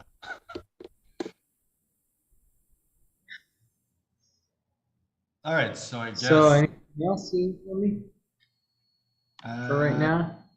the engagements Good to Firestorm, just kind of I want to work on that today, and if you can get it done today, just as soon as it's done, you can upload the video and send me the text. Unless, do we want to do like a PDF that you can download with the text, or do we want to have the text that it can copy and paste directly in the members area? I'm still not clear on like what is the video? Well, it's just a video explaining like, hey, here's engagement Firestorm, here's how it works. Like underneath the video, you're going to find gotcha. text for week 1, week 2, week 3. You should post them in this way at whatever instructions they need in order to use the content you provide to get the Gotcha. results. Okay, cool. Yeah, I can do that then. So yeah, once you have that, just upload the video, send me the text, and I'll plug everything in to the back end, and I'll be able to record the video. And then once everything's uploaded, we're almost ready to go. Sweet. And I like how we're just like, we're almost there. It's like, okay, let's just do it today instead of like wasting our time. Yeah. All right, cool. So I guess let's go work. That's good.